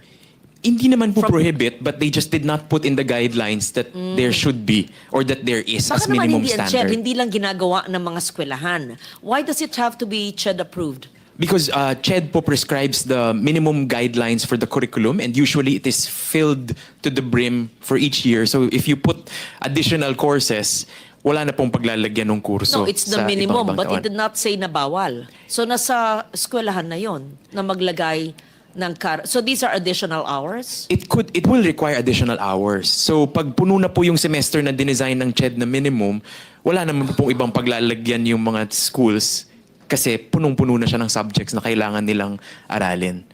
I'd like to hear from Dr. Agrupis. Yes, is there a possibility of amending the curriculum to allow internship or practice teaching not just on the last year but within the 4 years? Thank you. Yes, Madam Chair. Just yesterday, together with Secretary Sunny Angara of DepEd, we approved already the revised and strengthened teacher education roadmap. And one of this is the pre-teacher service and scholarship dedicated to enhance the professional profiles of our teachers. On the side of CHED, we are currently reviewing, admittedly, the internship is only confined in the 4th year, but the PSG and CMO for the early childhood, the elementary and high school curriculum is under review, Madam Chair. We will commit aligning to EDCOM 2 recommendation, Madam Chair. Madam Chair. Yes, ma'am. Yes, Dr. Tuga. Yeah, just to have a rejoinder on the topic, in the reframed teacher education curriculum, which was also approved by the Teacher Education Council, it now accommodates more than 6 months of an teaching internship program, up to 1 year. So I think the recommendation of EDCOM has already been addressed by the Teacher Education Council. Yeah. I'm happy to see, I feel the very strong synergy Yes. between and among the heads of our agencies. Very good. Thank you. Yes, I just wanted Secretary to, Benitez. to comment that much of this is really because finally the Teacher Education Council is actually functioning. And the Teacher Education Council's functioning is also due to EDCOM studies of the gap in the functions of the system. No? So all of this review, Madam Chair, was also really, to my mind, initiated by the studies of EDCOM. Therefore, the extension of EDCOM, I think, is a important step, no, that we can take as a country to ensure that these kinds of reforms continue to be data-driven and driven by actual studies. Kasi kung minsan hindi natin nare-realize na sa totoo lang, simple lang ang solusyon. Pero hindi natin naisip because we did not sit back, look at the terrain, and then make a policy decision. Madam Chair. I will say no more, and I would like to state that we hear it loud and clear. EDCOM has done wonderful work. Thank you for your dedication. I will do the committee report on the extension of EDCOM 2 more years. That's for EDCOM 2. And we would like to help you in furthering your collaboration with international partners and institutions. Kindly also share all your studies thus far. Maybe put it in a online. It's online. You have a website, social media page. Yes, ma'am. On Facebook. Yes, everywhere. TikTok. Okay, and that's all there, complete. Hindi lang abbreviated versions. Yes, ma'am. The full long and the studies. short. Yes. Very good. And make it as interesting Madam as Chair. possible. We do our Yes. best. Thank you. Madam Chair. Yes, Dr. Agrupis. I saw the photo of when a photo comes out, does it mean he wants to speak? He wants to speak. Okay. Madam Nakita Chair. ko, pero hindi ko narinig. Sige. Okay, Dr. Tirso muna, then Dr. Agrupis. Salamat. Thank you, Madam Chair. I think this is just our insight of issues is on the extension of EDCOM. Of course, there are 2 points here, whether to create EDCOM 3 or extend the work of EDCOM 2. Basically, PASOK is supporting the extension of EDCOM 2. While it is also possible for Congress to have EDCOM 3, but if we will do that, it will be again new structure, new target, new maybe research direction. And it will more or less repeat some administrative costs, startup admin costs. And to our mind, it is better to have better institutional memory or knowledge to extend the works of EDCOM 2. And maybe the extension of 1 year, 2 years, or 3 years, we are into extending it maybe up to maximum of 2 years. Because if it's 3 years, it's similar to its previous life. It's no longer extension, it is multiplication of itself. So I think better to maximize the gains of EDCOM 1 or EDCOM 2. I think an extension of 2 years is good enough. But I think we have to ask from EDCOM 2 the deliverables or maybe the commitment that after 2 years, we are almost done with our targets. I think that's critically important. And generally, having EDCOM 3 will undermine the continuity of the works of EDCOM 2. I think on that note, we express on behalf of state universities and colleges the support for the extension of EDCOM 2 up to a maximum of 2 years. Thank you, Madam Chair. Thank you, Dr. Ronquillo.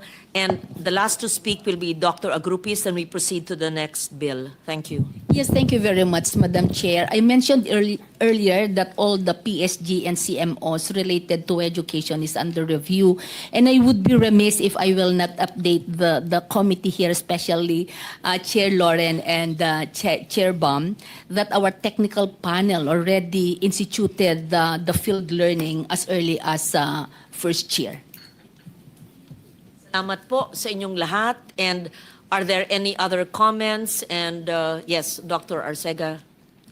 Upon on behalf of the local colleges, we are in full support of the renewal of EDCOM. Thank you because you're able to reconcile the gap between basic, technical, and higher education. And more than that, after fixing it via research, which is more,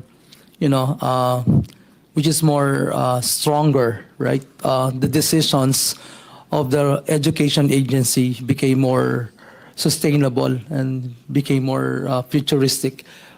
We would like to support the renewal, though in our case we don't want 2 years, but we want to have 3 years, because the role of Education Commission is fixing all these three, right, and reconciling the data from basic to higher, and the data being produced by EDCOM have guided everyone. And what we're happy about, I'm part of the EDCOM 2 as Higher Education Subcommittee Senator, and we saw the transition of leadership from the Senate, Congress to TESDA, DepEd, and CHED. No? So for us, we find EDCOM as a reconciling mechanism, and I don't think we can reconcile it in the next 3 years. I guess to be able to fix continuously the issues and concerns of education, we have to continuously do researches, follow-up researches, and that's the only way to survive. Maybe beyond, for personal reasons, 3 years, no? But if the majority would have 2 years, I don't have any problem. But we see the role of EDCOM, a long dream of having someone to reconcile these three without creating another super education agency. The data, it's a reconciling mechanism, and EDCOM took 3 years to bring people together. it allowed EDCOM to bring all of us from private, higher education, from the industry. And we don't want to miss that opportunity to continuously reconcile the gap with all the stakeholders together, defining what's the best for Philippine education. And more than that, we'd like to thank the Secretariat. You know, it took 3 years for Carl, to bring all these people together. I know that they are in EDCOM not by accident, but for a vision. Thanks for the 2 reports you gave, the miseducation. And the second report is fixing the institutions. And we haven't realized yet, that fixing the institution. We just started, I guess, fixing the institution as an urgent call. So we don't want to lose the people of EDCOM who were trained technically to write something and to have an input for all these 3 agencies. And more than that, not 3 years, maybe tentative 3 years, but moving forward, even beyond our leadership, we wanted to have this education commission helping us to bring all numbers together from basic to higher, right, without referring to who behind it. EDCOM made the education institutions more apolitical. And that's the reason why we made things very, very quick in the last 3 years. So we are in support, Madam. Of Thank you. We EDCOM. take note of that. And nothing will stop us from making the 2 years, 3 years, because there's a pending bill of Senator Hontiveros that's actually 3 years. And the House version is 1 year. So we'll ask them to adopt our version for 3 years. I'm amenable to make it 3 years up to December of 2028. Yes. Professor Ramos of UMAC. Thank you. Magandang umaga po. Thank you very much, Madam Chair. Actually, when EDCOM 2 was constituted, when we had our initial meeting, madami pong priority areas na nalista. Kaso hindi po lahat na take up. Because nga, kulang din yung oras. So, nung pinag-usapan namin to, in-identify lang, ano yung kaya talaga nating matugunan doon sa 3 taon na binigay sa atin. So, madami pa po doon mga nalistang mga problema na kailangan ng reform, kaso hindi na namin pinagtuunan ng kumbaga attention o binigyan ng proper designation to work on because we just really identified the priority area. So if there will be an extension, then hopefully ito pa po mga ibang mga problemang ito na patungkol sa edukasyon ay matugunan din at mabigyan po ng pansin. Yun lang po. Maraming salamat, ma'am. Thank you very much. We now proceed to the next bill, and Senator Aquino has the floor to give his comments or questions on the amendment to the Universal Access to Quality Tertiary Education Act, focusing on the education subsidy, the test. Senator Bam Aquino. Thank you, Madam Chairperson. Siguro po for reference, pwede natin gamitin yung the CHED slide 56 as reference. We can flash that. So Chairperson Shirley, ang tanong ko, not on the specifics of the bill yet, but just to get a bird's eye view in terms of the scholarships available for our students. No? So kung malagay po ninyo yung slide 56, meron nakalagay dito, free higher education SUCs 26 billion, free higher education LUC 6.7 billion, TESS 20.7 billion, tulong-dunong program 0, CHED Unifast Operations 17.2 million, and then TESDA, the test ng TESDA is at 6.4 billion for a total of 60 billion. In the succeeding slides, naka-breakdown rin po dyan yung iba't ibang scholarship programs or mga STUFAP, no, if I'm not mistaken. You have the CHED Merit Scholarship Program for 1.4 billion. You have the SGD-SIDA for sugarcane industry workers, 65 million. Meron ka for medical technologists, although no budget was given. There's about 12 sub-items here. Some are funded and some are not funded. Ito na po ba lahat ng scholarship na meron ang CHED or minamanage po ng CHED? Yeah, thank you very much, Senator Bam. What is listed here is 1 to 12. We specifically decided to separate the tertiary education subsidy because we call it as subsidy because most of the time it is not merit-based but based on the qualification as mandated by law, which is the 4 Ps. Yes, as of now, we have 12 scholarship that is being managed by CHED. Okay, so the 12 scholarships are for specific groups of people, may specific conditions, and lahat po ba ito merit-based? Not necessarily, di ba? Yeah, hindi naman po. Okay, but these are smaller. Definitely, they're smaller in amounts. Yes, Senator. Okay, so itong 12, paano po ito ma-avail? How do I avail of these 12? No? So for the record, you have the CHED Merit Scholarship Program, which is the biggest. No? You have a grant for sugarcane industry workers, dependents, future medical technologists, future statisticians, Bagong Pilipinas Merit-Based Scholarship Program, which is new, Agricultural Competitiveness Enhancement Fund, Grants in Aid for Higher Education Program. So I'm assuming for children of agricultural workers po ito. Tama po ba? No? Tama naman, no? Yes. Meron kang coconut farmers, merong staff and faculty, although I don't know why that's included here, but this is not for students, no? You have for instructors, meron kang for medical students, and meron ka ring for medical scholarship and return service, which is almost $1 billion. So these are your other programs, no? Who manages these programs, Chair Shirley? Yeah, this is being managed by our OSDAS, and it is headed by a directorate. And I would like to highlight here that every scholarship being managed by CHED is supported and through a guidelines. Like for example, the coconut, there is a specific guidelines that all the grantees should be the children of coconut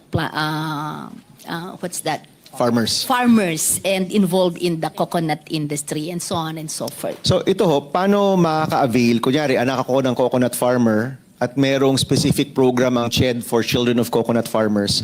How do I avail of this scholarship program? This is in partnership with the Philippine Coconut Authority, and the Philippine Coconut Authority provides us a list of qualified farmers for us to implement. And is this a cash grant given to them or this is passed through the schools? Yes, may I request Yes. the director for OSDS for a more concrete answer Sure. when it comes to number? You may join us, Director. Ano naman po ito? For information lang to, para lang transparent tayo sa mga scholarship programs. Director, what's your name? Good morning po. Cor po, Director Cor po. Cor? Cor Cabanilla po. Apo. Sorry, Cor is your first name. Corina po. Corina, your nickname is Cor. Apo, Okay, yes po. Director Cor. Yes po. Is this given out in cash or is this given through the agencies? Is this given through the schools, for example? This is implemented po through the regional offices. So there are slot allocations being given to them. This is the slot allocation is in consultation with the Philippine Coconut Authority because they have the database on determining po yung mga sugar farmers po and their families. Kasi they have to be registered there for, that's one of the eligibility requirements. To answer your question, sir, it is sometimes it is given directly to the scholar, sometimes it's given through the school. So there are two modes depending on the ease of giving it po. Kasi there are certain regional offices that maliit lang po kasi sila. So it's easier for them to disperse it directly to the students. But if it's a large region, it has there is more ease if it will be in coordination with the school. Kasi mas madali po yung coordination with the scholar. Alright, so kung ako anak ng coconut farmer or anak ng sugar farmer or isa akong future statistician, kasi meron din palang pondo yung mga future statisticians natin, they apply to CHED. Yes, sir. There would be an open call for applications. If there is available budget, so ang ina-assure po muna is yung mga ongoing because we want to assure that they graduate. So yung mga nagka-qualify for the first year, we want them po na makagraduate. All 4 years. Apo, that they graduate. And then if we also always request ng new for a certain portion of that for new slots. So yun ganun po yung ginagawa po namin. So it's an open call for application. Ideally, this is before the start of the academic year so that the applicants will already know na meron na po silang assured scholarship before they enroll. Okay. And usually that's on the CHED website, di ba? Yes, we advertised po that earlier. Siguro po by ideally po second quarter of the year to before po mag-August nagbibigay na po ng information so that they can apply po. So my understanding is meron kayong open call sa website. Meron, in some cases, may advertisement. Yes. In other cases, word of mouth through the agencies or through the schools. Yes. Diba? Opo. So there's an official issuance of a memorandum from the Office of the Chair asking for call for application. So this is cascaded po to the regional offices. Regional offices will cascade it to their respective schools under their jurisdiction. And we also advertise it through the Facebook as well as po dun sa other modalities po where it can be easily reached by students po. And the requirement here is the group that wants to be supported, you have to be part of that group. For the case po, for the case of the coconut farmers po. Well, lahat kasi to, except for the merit-based, parang everything else points to a specific group. Kailangan statistician ka, kailangan pharmacist ka, kailangan anak ka ng coconut farmer, anak ka ng sugarcane industry worker, di ba? May specific siya, di ba? Opo. And you have to be a student, right? This is not a youth, is it a youth grant or it's a student grant? It's for your studies. Yes, sir.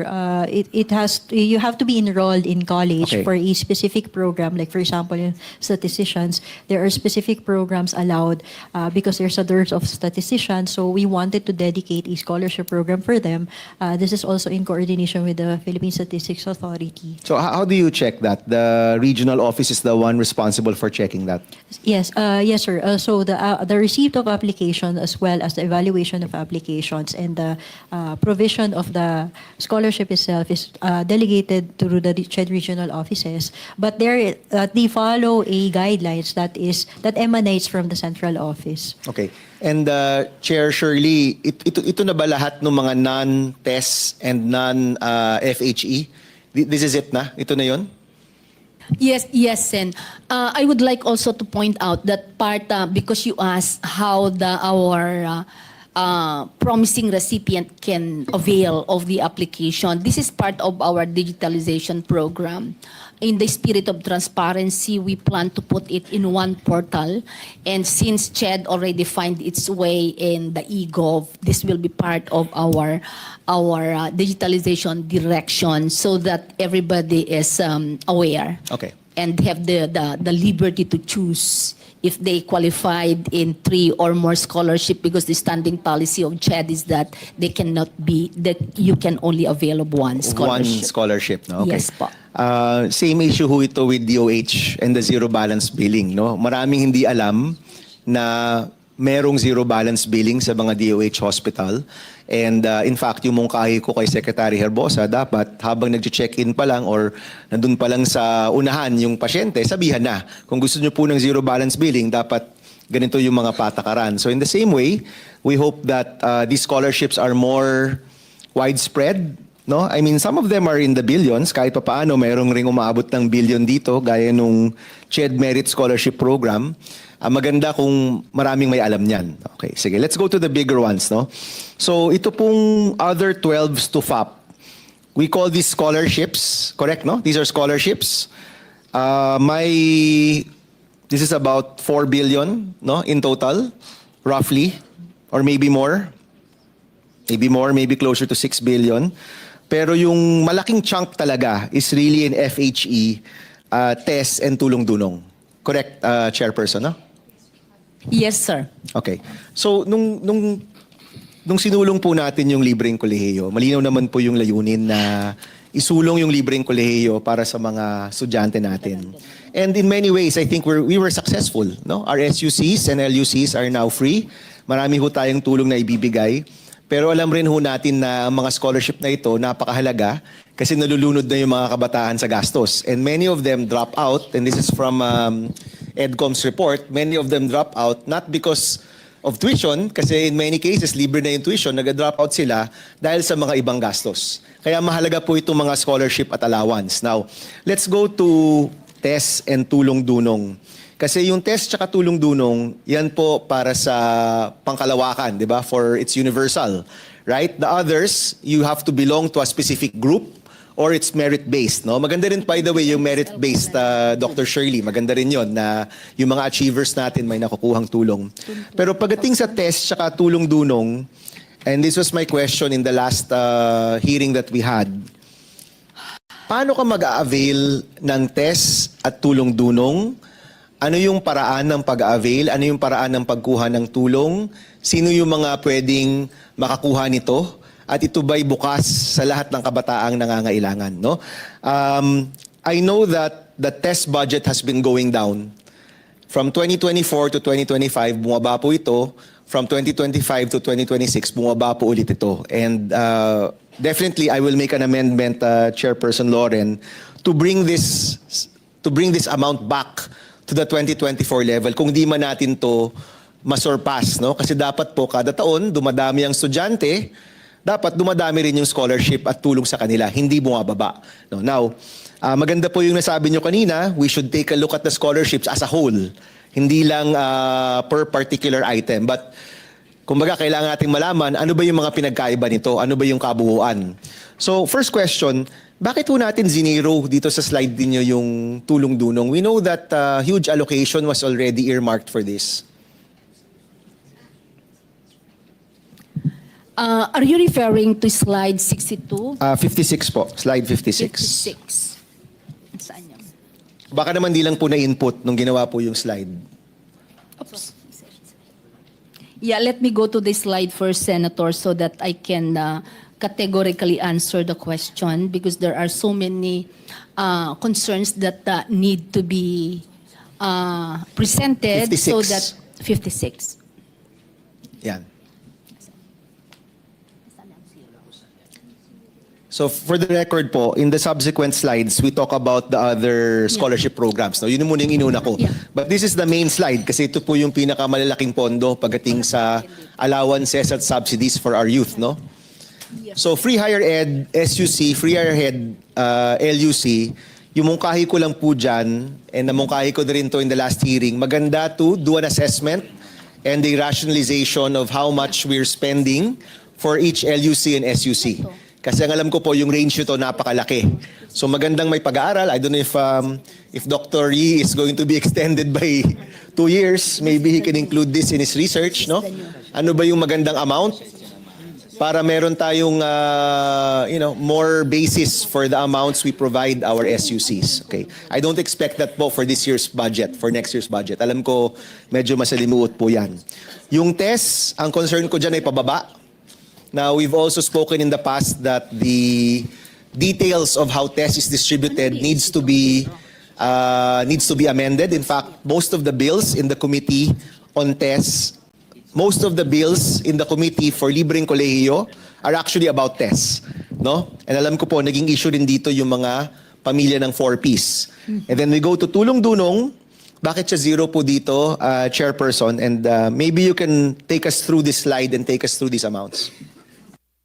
Yeah, first, thank you very much, Senator. No, the free higher education is for SUCs. This is a allocation of the promised 60 billion in the President SONA last July. So we tried to present this in such a way that the promised made is truly allocated. But unfortunately, in the tulong-dunong, because the definition of tulong-dunong traces its history as SICA, the Congressional introduce changes and amendments. It does not usually appear in the NEP.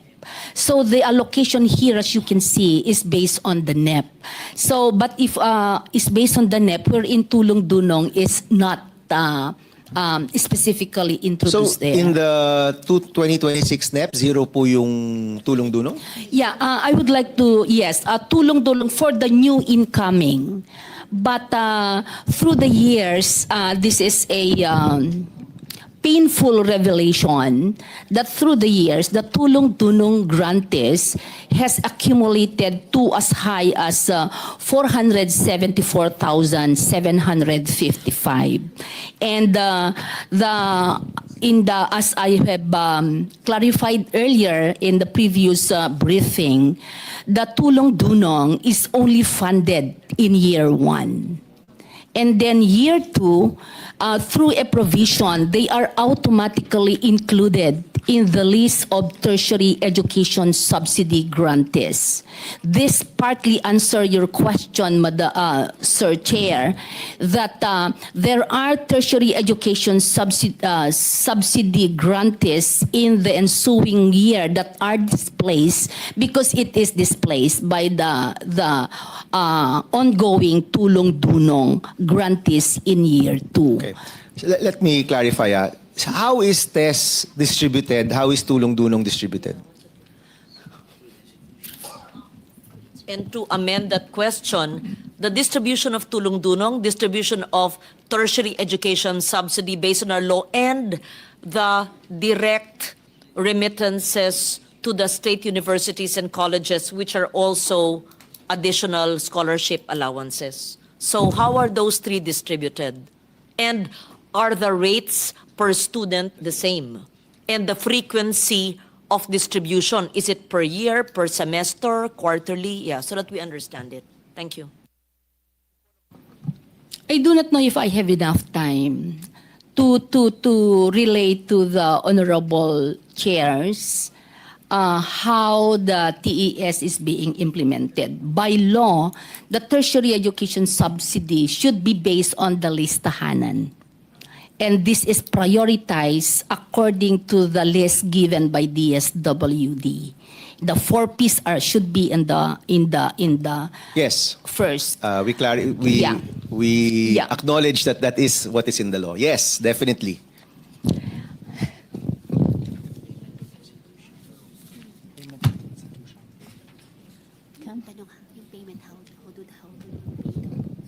Tinitingnan nila kung bakit, how to distribute. Are you asking, Senator, the distribution of the payment or distribution of the allocation? Both? Both? Okay, let me talk first of the distribution of allocation.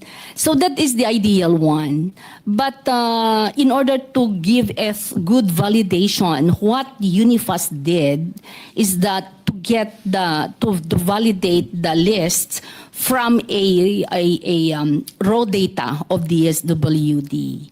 So most often than not, the clean list from DSWD, I can call it clean list because this is their function to identify the bona fide recipient of TES. So what happened is that usually, most often than not, that the validated list of UNIFAS does not match the number of the clean list from DSWD. That's step 1.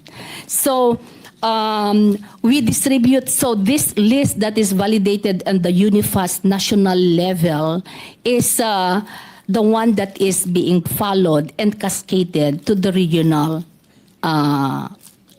offices of CHED with focal person on UNIFAS. So that is the distribution. And then for the tulong-dunong ongoing, we adopt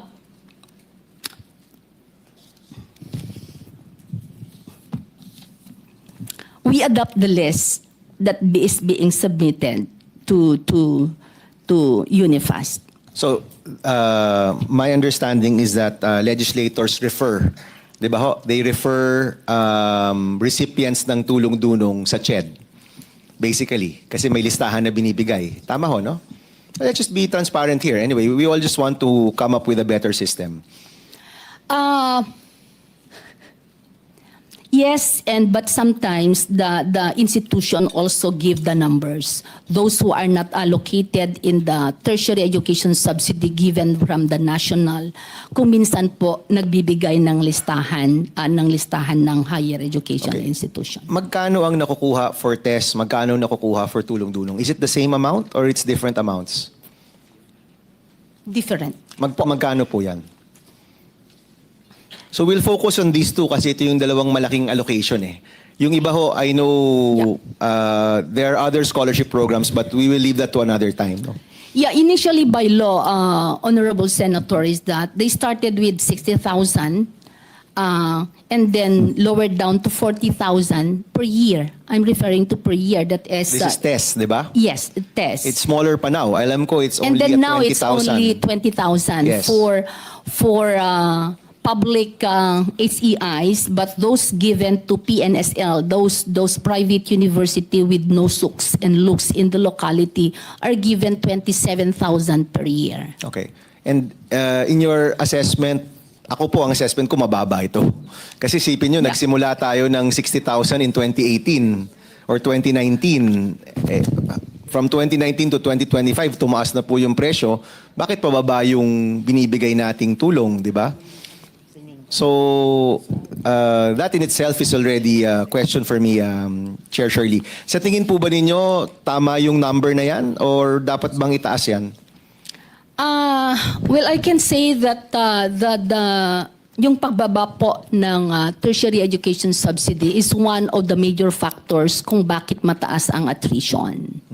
But inevitably, in order for UCHED Unifas to embrace more number of recipients because of the incoming tulong-dunong in the year 2, we have to allocate the available funds, short of saying that the increased number of beneficiaries in the tertiary education subsidy and the ongoing TDP does not correspond to the amount of budget given every year. That's clear. So, si 474,000 na kailangan i-accommodate. And by the way, I am in favor of pag nabigyan ka ng scholarship on 1 year, dapat all 4 years.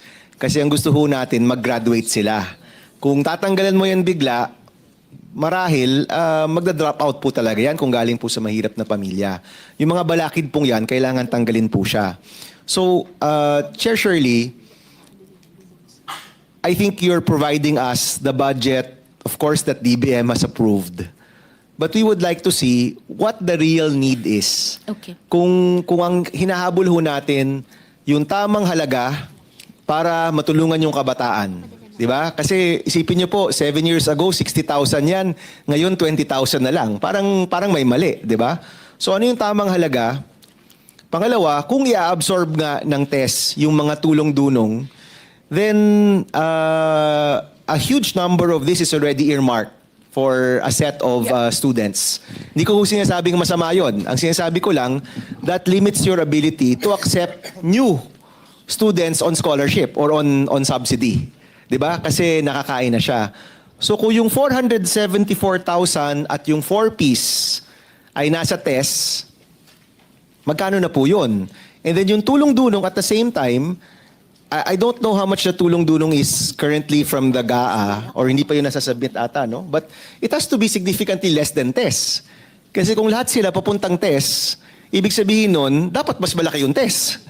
Kasi kung mas malaki yung tulong-dunong, and then they're expected in the following year to move to the TES program, then TES has to be bigger because every year dumadagdag si TES.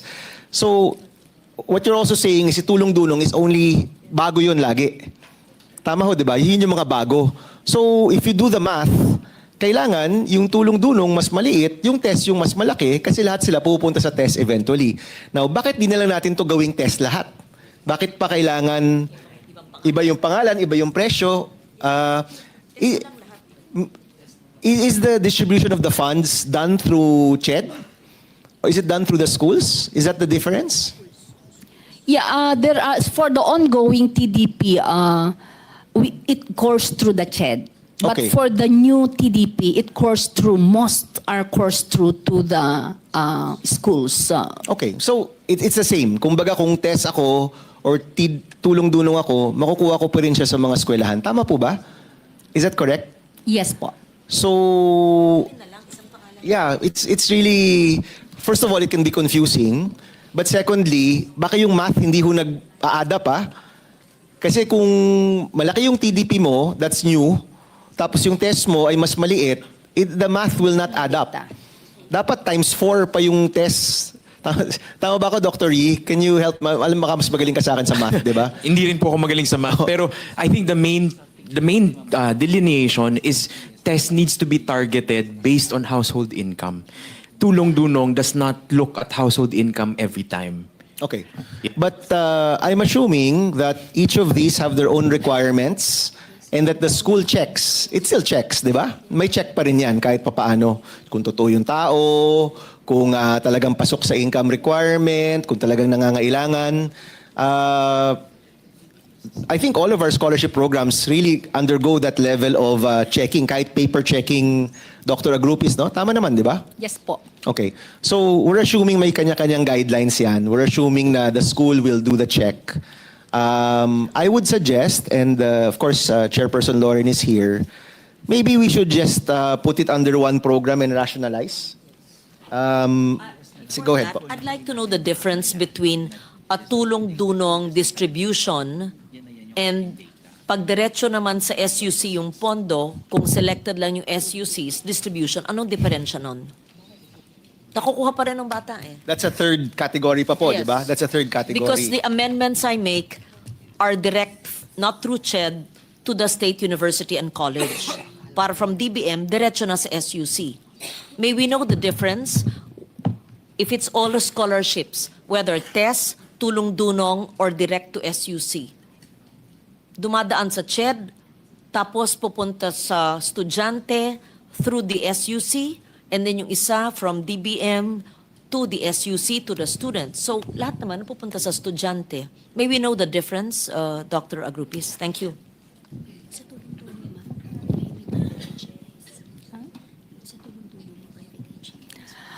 Yung sa TES, let me define the TES po.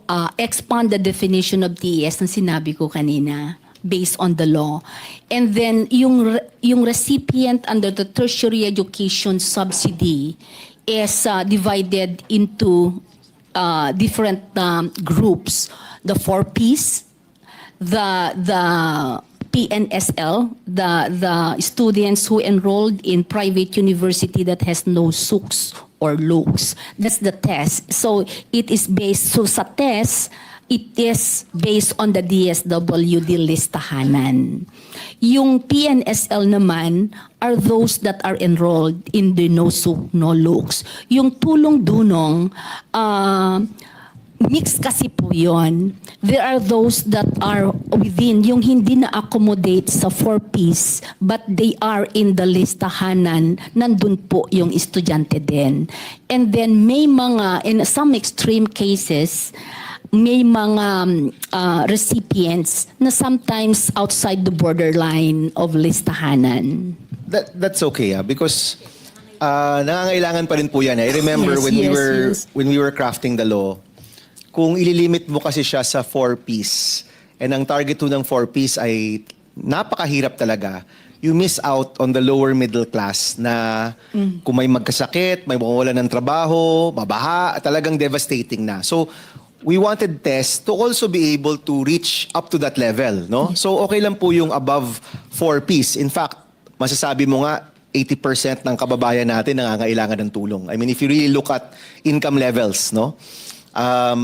So I don't mind that may natutulungan above the poverty line. In fact, even if you're above the poverty line of NEDA, kailangan mo pa rin ng tulong. That's fine. But my issue is really whether na-check ba ito. Yung distribution ay, ang distribution po ba ay CHED or SUC? HEIs. HEI. Okay, so whether private or public, right? So, Hindi pa nasagot yung pagdiretso sa SUC. Sinagot na ba? Kung yung pondo diretso sa SUC. The distribution is from SUC to student, right? May SUC TDP. May CHED TDP. Meron po kasing SUC TDP, Madam Chair, kaya dumidiretso sa kanila. And then merong CHED TDP. Nakasama. So may TDP na SUC, naka-lodge sa SUC? May TDP ba na separate sa CHED, sa central office ng CHED? Meron din? Meron din po. Okay, meron din. Yeah. And all of this is amendments in the budget. Hindi ito nakaprogram ng DBM? Pakipaliwanag nga, ang tagal ko na rito pero marami pa rin natutuklasan. Oo, hindi. Learnings. Central, CHED, TDP. SUC, TDP. Saan pa? Ano po ang diferensya? So hindi pa rin maliwanag. Ano po ang diferensya ng tulong-dunong under CHED, tulong-dunong under SUC, ang costing per student, frequency of delivery of funds, and how is it given to the students? Sige, Director. Dr. Shirley, go ahead. As the new CHED chair, what I did in my first day is to get the data. So before I answer Chair Lauren, because I know that you are with CHED, that moving forward, we consider the students who are really on board. So the data is now telling us na ganito, na we have this data. This same data was presented in the Congress before, because for me it is so heavy in my back to really look back. So what I requested is a moving forward policy and direction. I go with your idea na pag-isahin na lang po yung test. But the problem on the table now is to support the on-board recipients, be it TEST, be it TDP, PNSL, qualified sila o hindi, mga tao sila, hindi tulay. Kaya nandito po sila Maybe ngayon. para we can move forward with the questions, no? Yung current po na nabibigyan ng tulong ng TEST, yung 4P sinama na in the last budget, di ba? So, hindi na issue yon. Yes, yes. Okay, so yung TEST, yung TDP, lahat ng forms ng TDP at lahat na nakakakuha ng scholarship, magkano po yan? As a whole? As a whole po, ngayon dito on the table, including those, yung naka-red mark, pakitingnan po yung TDP continuing SICA 2025, no? The total of our recipients for the beneficiaries is listahan and continuing the test, we have 878,000. Yung ibinigay ng NEP is for the test is 15.5 billion. Yung sa TDP, yung sinabi po ko kanina na accumulated through the years, we have 474,000 plus recipients. Ang nabigyan lang ng fund is equivalent only to 338,000 na this now kulang ng 135. Kaya po present ko doon na yung hindi nasali or hindi ma-accommodate sa NEP funded funding na 135,792 recipient ay nangangailangan ng 2.something billion. That is the ongoing.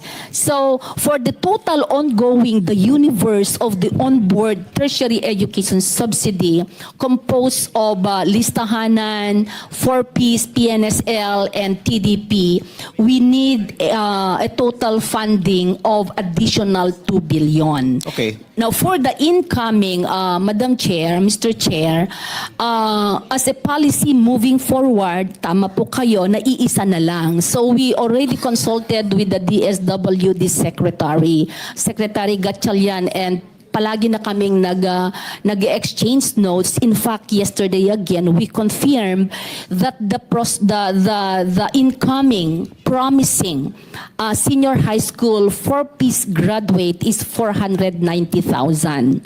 But on the real ground, we already talked with EDCOM, TESDA, and DepEd before, when the advocacy campaign is very limited. We are on the belief na yung mga 4-piece natatakot mag-enroll kung hindi nila alam na kasali sila. So we will strengthen our advocacy campaign. In fact, we scheduled already an on-the-ground caravan so that they know that this is the listahanan, 490,000. We are targeting about 40 to 50% of this will enter in the tertiary education while the rest will go to TESDA. Yes. Gusto po naming saluhin lahat ito. Okay, yung TDP, hindi ho ba 14 billion yung naka-assign sa TDP? I saw it in a previous slide. Maybe during the finance hearing, 14 billion yung TDP. Tapos ginawang 14 plus 14 kasi yun yata yung isang amendment ng Kongreso. Do I remember that slide correctly? In the last hearing na magkasama ho tayo with the SUCs, parang there was a 14 billion there for TDP. Hindi ho ba? I might be wrong, no? But do you know how much Congress has already allocated for TDP now? Yes po. It's not yet broken down into TES and TDP, but during the Congress hearing, I request this 8.6 billion to cover all the on-board scholar, including those incoming na 490,000. But of course, we are mindful that this 490,000 cannot all go to tertiary education. Why did we ask this 6.6 million based on old rate? Because if there will be, it depends on the takers later Yes. on, yung sobra po, yun yung ibabalik na, yung i-recompute namin to add up to the allowance given Okay. to this. So para lang malinaw ho tayo, Chair Shirley, no? For all of the current scholars, current TES or TDP, you need 22 billion. Tama ba? Kasi sabi nyo 20 plus 2.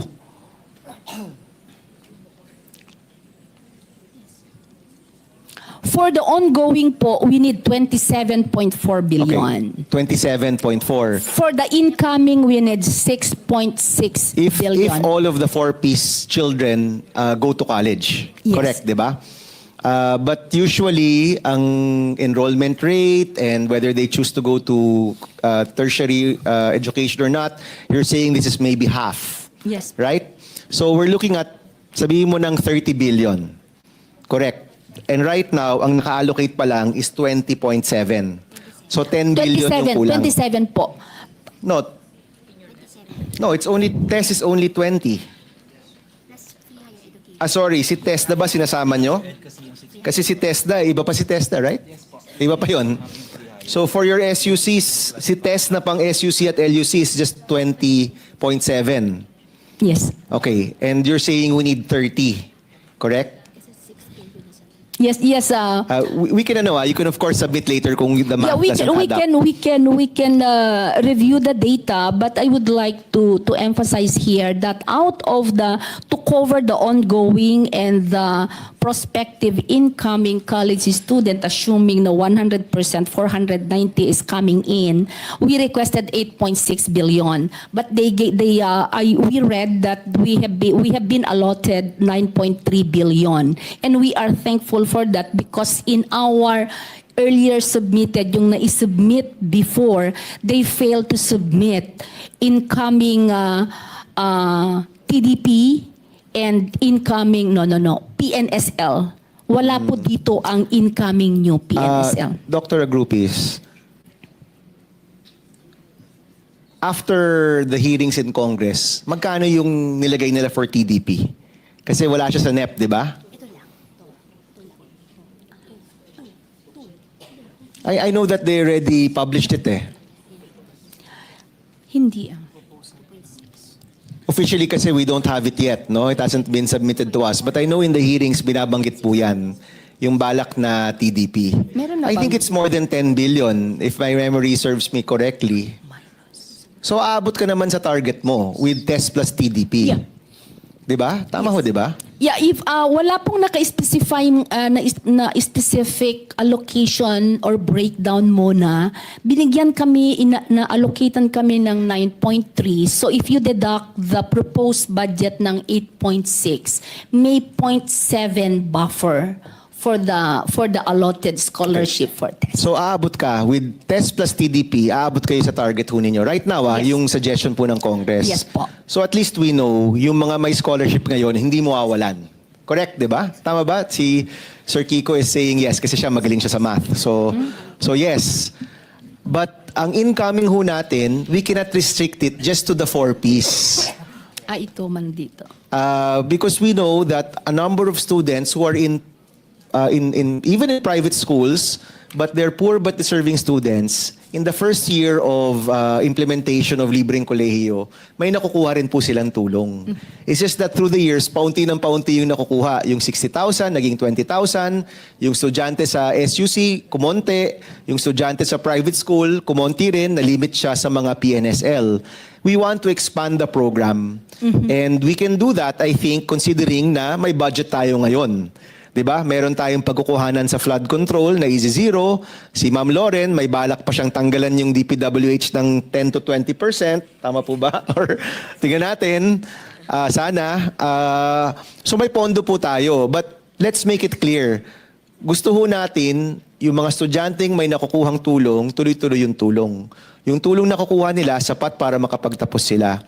Yung tulong, hindi lang sa mga 4Ps, hindi lang sa mga may referral ng legislator, pero yung mga estudyanteng talagang nangangailangan in public and in private schools. So yun yung nung binuo po namin yung batas ng mga senador at congressman, yun po yung nasa puso po namin. So we want to see that computation, Dr. Agrupis. I actually think we're almost there. Sa totoo lang, absolute numbers wise, kumbaga yung total sa total, palagay ko hindi tayo malayo. Maybe magkakaiba lang tayo dun sa specifics. So by the way, hindi pa nasasagot. Kung TES, it's 20,000 per year. In the SUC, 27,000 for private. Magkano po yung nakukuha for tulong-dunong? O magkakaiba rin ba yung nakukuha for tulong-dunong? Sa tulong-dunong, 15,000, no? 15,000 per year. 15 or 15? 15, 1.5. 1.5. Yes. Okay, so mas mababa pa. Mas mababa po. Okay, and ang concern ko ho kasi dyan, kung ganyan kabababa yung mga numero, eh baka kulang talaga. Kulang diba? po talaga. Kulang talaga. Yes po. Okay, so can we do a recomputation if possible? I don't know if Chairperson Lauren will support me, pero magandang isang programa na lang po, di ba? Wag na pong multiple programs na iba-iba yung presyo. I agree. It should be rationalized, but we must take into consideration that no single student must be lost in the process na pag iba na yung pangalan o isa lang yung pangalan para mas maliwanag, hindi may makakaligtaan dahil tulong-dunong siya, wala siya sa test. Kasi when we amend the budget, hindi naman nakalagay tulong-dunong, di ba? It's a program. Everything is under tertiary education subsidy. Is that correct? I want to be enlightened on this. Or nakalagay ba sa line item yung tulong-dunong? Or everything is under CHED, TES?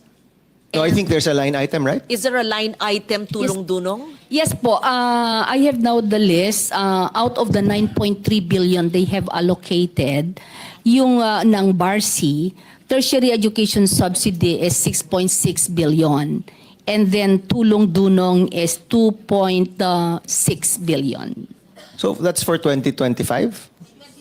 2026.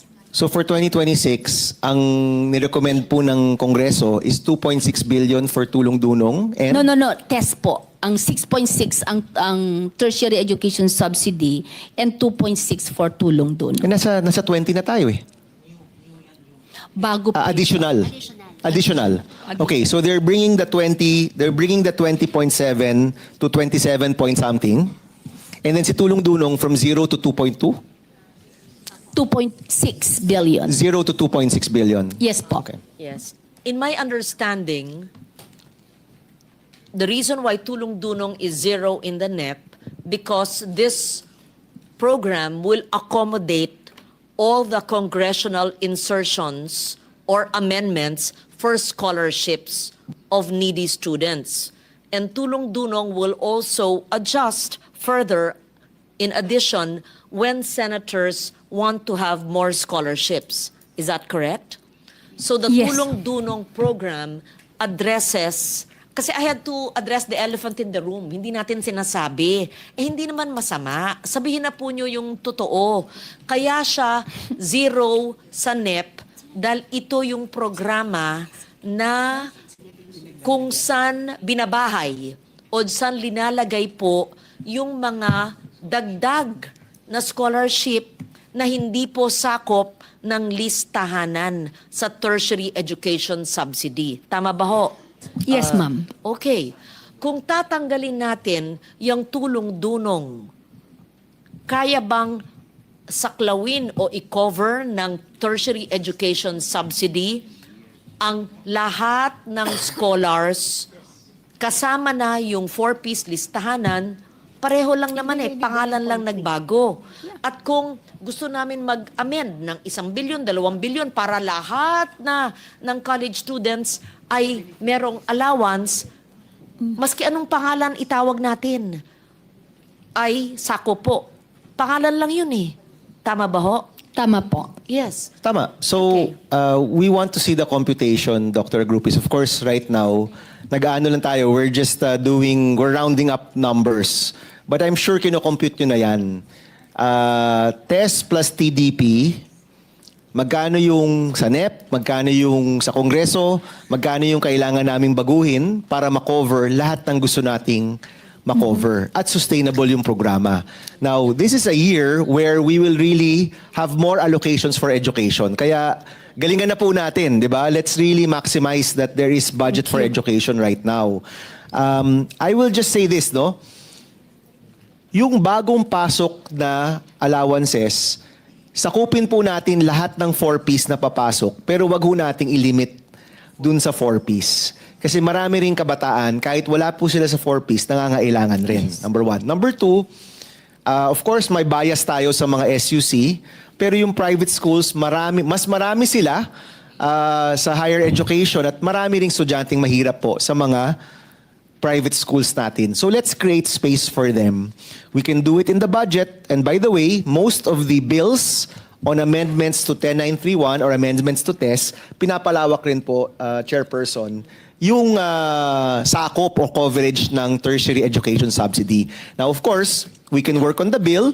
We can also include it as a special provision in the budget kung sino po yung bagong coverage natin or if we're expanding the coverage, that can also be done.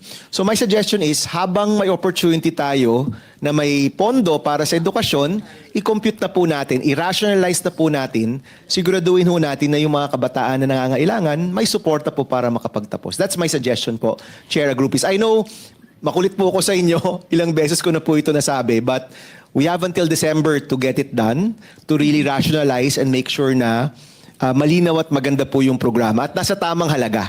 Yung talagang makakatulong po na halaga para sa kabataan. Thank you po, Madam Chairperson. Yeah, well noted, Senator, and then we will closely coordinating with Senator Lauren and Senator Bam. Did we agree on the amount para pareho na ang tulong-dunong or ang SUC diretso, i-compute na lang? Kasi mas malaki ang tulong-dunong, di ba? No, mas maliit po. Mas maliit ang tulong-dunong. 15,000 per SEM ba yun o per year?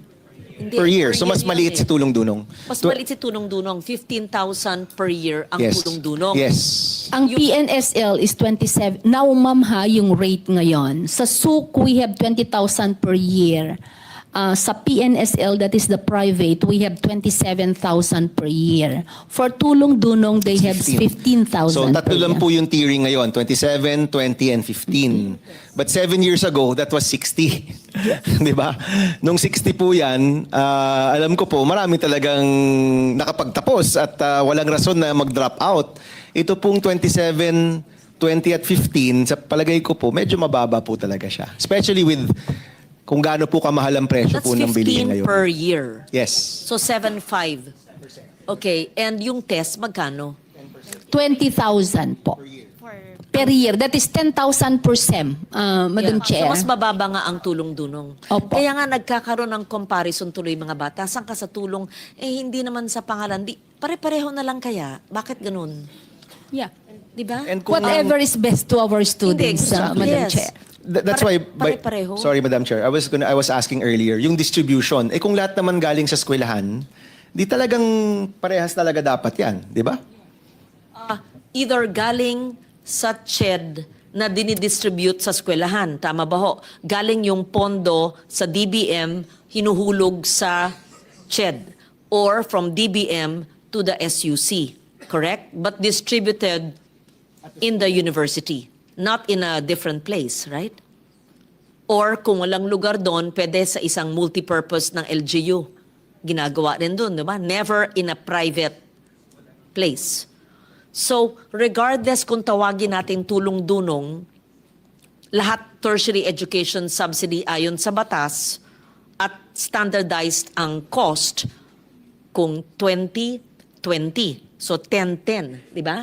Para hindi may gap yung tulong-dunong, bakit kulang siya ng 5? Ba't binigay ni ganito lang? Di ba maganda lahat? Tataas lang yung inyong pangangailangan na budget dahil may gap na 5,000 yung TD. Tapos yung nag-amend ngayon sa House, dahil pupunta yung budget sa atin, kulang ng 5,000. But even the 20,000, Madam Chairperson, Kulang pa I rin want yun. CHED to recompute. Let's go on needs-based talaga. Ano yung kailangan talaga ng bata para makapagtapos? Dr. Yipo is... Yes. Madam Chair, with your permission, just to share one of the findings we've done on this because we've studied heavily TES. Yung nangyari po, nung bumaba yung subsidy natin, yung amount na po na binabanggit na 20 or 27,000 for TES, lahat na po yun for tuition and allowances. Based on the tuition fees, average tuition fees, there are only 2 programs they can afford to enroll in. At pag nag-enroll sila doon, ubus yung buong 20,000. That's teacher education and criminology. Wait, we're not talking about tuition here kasi free tertiary education. For those Libre na dapat ang tuition. These are over and above the tuition, di ba? Yun ang understanding ko. Yes. Hindi yan yung pondo na binibigay to fund the law. Yes, ma'am. But that Yes. assumes that they all go to SUCs. So, kung pupunta ka ng hindi SUC, pupunta ka ng private kasi yun yung malapit sa'yo, yun lang din yung pondo mo, ma'am, for everything. Which precludes them from pursuing engineering, any program they might be good at. So, yun yung challenge po Pag sa talaga. private, yung 27,000 includes the tuition. Tuition and allowance, So, yes. kulang pa yun sa tuition. Wala talaga, ma'am. Yeah. Gusto mo na... Wala so because talaga, our ma'am. law is only free college education In SUCs. SUCs. Yes, ma'am. And L. Well, to be fair, nung ginawa po yung batas, hindi lang po public ang nasa isipan ng mga legislators. When we pushed for the law, the private sector actually agreed to support the law because they knew that there was a corresponding budget for scholarships that would go to the private schools. Senator Lauren, if you remember, di ba, nung una, mahirap makuha yung private schools na sumang-ayon dito sa batas natin, but they eventually agreed because we said, when we looked at the numbers, marami ring kabataan na mahihirap na nasa private universities and colleges. At dapat mayroon na rin silang tulong.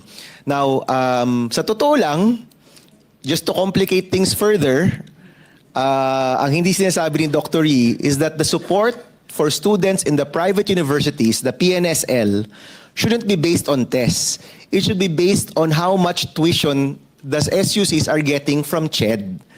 Kaya mahalaga po yung rationalization, magkano ba talaga yung full subsidy talaga na binibigay ng gobyerno per SUC because it's more than 20,000 per head. So kung talagang tapat tayo sa batas, ano ba talaga yung gusto nating ma-achieve, yung at the minimum, yung PNSL should be getting the same as the other SUC per capita or per head in neighboring provinces. And my guess is that it's more than 27,000. If we want to be very transparent with what the law says. Now, another thing about 10931, nasa batas rin po doon na si TES becomes the mother scholarship program for all the scholarship programs in government. So kapag pinag-isa po natin yan at ni-rationalize po natin yan, may legal basis po tayo. Because 10931 actually puts everything under this program. So wag ho tayo mag-alala na mag-rationalize tayo. But I suggest, let's look at the absolute number first. Apart from tuition, ano yung kailangan ng mga kabataan natin para makapagtapos? And then, sino yung categories of prioritization, which of course, 4 pieces there, etc., etc. And then tingnan ho natin kung gaano pa kalayo yung gap. If you can give us this number, Senator Lauren and I and other senators, we will work on that number para maabot po natin yan. It has to be within this, by next week, maybe in 1 week. you can give us the proposal, because we have to hold also this, suspend this hearing, and we cannot tackle the third measure. We have a caucus at 12. Yes. I have a suggestion. Yes. Dr. Agrupis, may group chat ba kayo? Meron naman kayong group chat, di ba? Pwede bang pag-usapan nyo yung group sa group chat kung itong mga numerong ito para when you come to us ay iisa na ang inyong Senator suggestion? Bam, maybe the group chat may not even be sufficient. We will make a TWG. Okay. We will have a technical working group, especially on this amendment to the Tertiary Education Act. Yes. We're not able to do on this test issue. Yes, so that the proposal will come from CHED, EDCOM will be there, and our respective staff, Offices. especially the Committee on Finance, and October 20 daw, yung TWG. But the third measure, I don't want to do TWG right away. We will have to hear it on our next hearing. Yes. Yeah. So may I suggest when you come back to us, it's a number that you all agree on already. Nagkakaisa na kayo dito sa numerong ito. Kasi kami po, paglalaban po talaga namin yan. We will really do our best to fund this properly.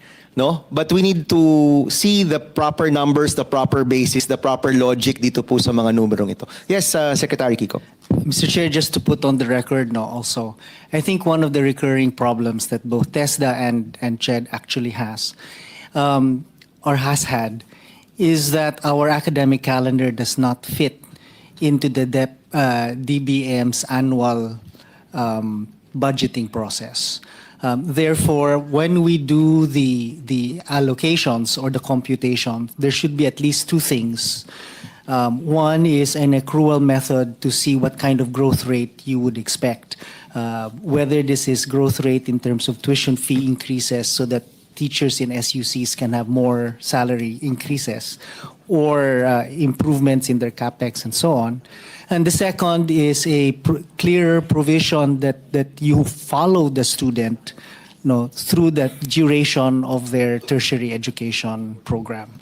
I'm not sure what the DBM, what kind of chaos that might bring to the DBM's own internal processes. But those two things perhaps might need to be made part of the group chats or technical working groups computations. This group will be part of it's like a hearing. It's just a technical working group so that even if Congress is off session, we're able to discuss this nitty-gritty and we're able to get a reasonable costing and your decision whether to proceed with simply tests or do we, because tulong-dunong is not a law. It is a GAA special provision. And it is a special provision for the congressional amendments. Yes, call it insertion amendment. It's for the good of people. To be fair, it's for student beneficiaries na hindi covered ng listahanan. Kasi nga, sabi ni Senator Bam, mahirap pa rin, maski hindi na sa listahanan. So, on that note, I thank Senator Aquino and all of those who are present here today. First, we will no longer have a TWG for the extension of EDCOM. I would endorse the measure and draft the committee report to make it 3 years until 2028. I hope that the House version will be 3 years. Let's see if they agree.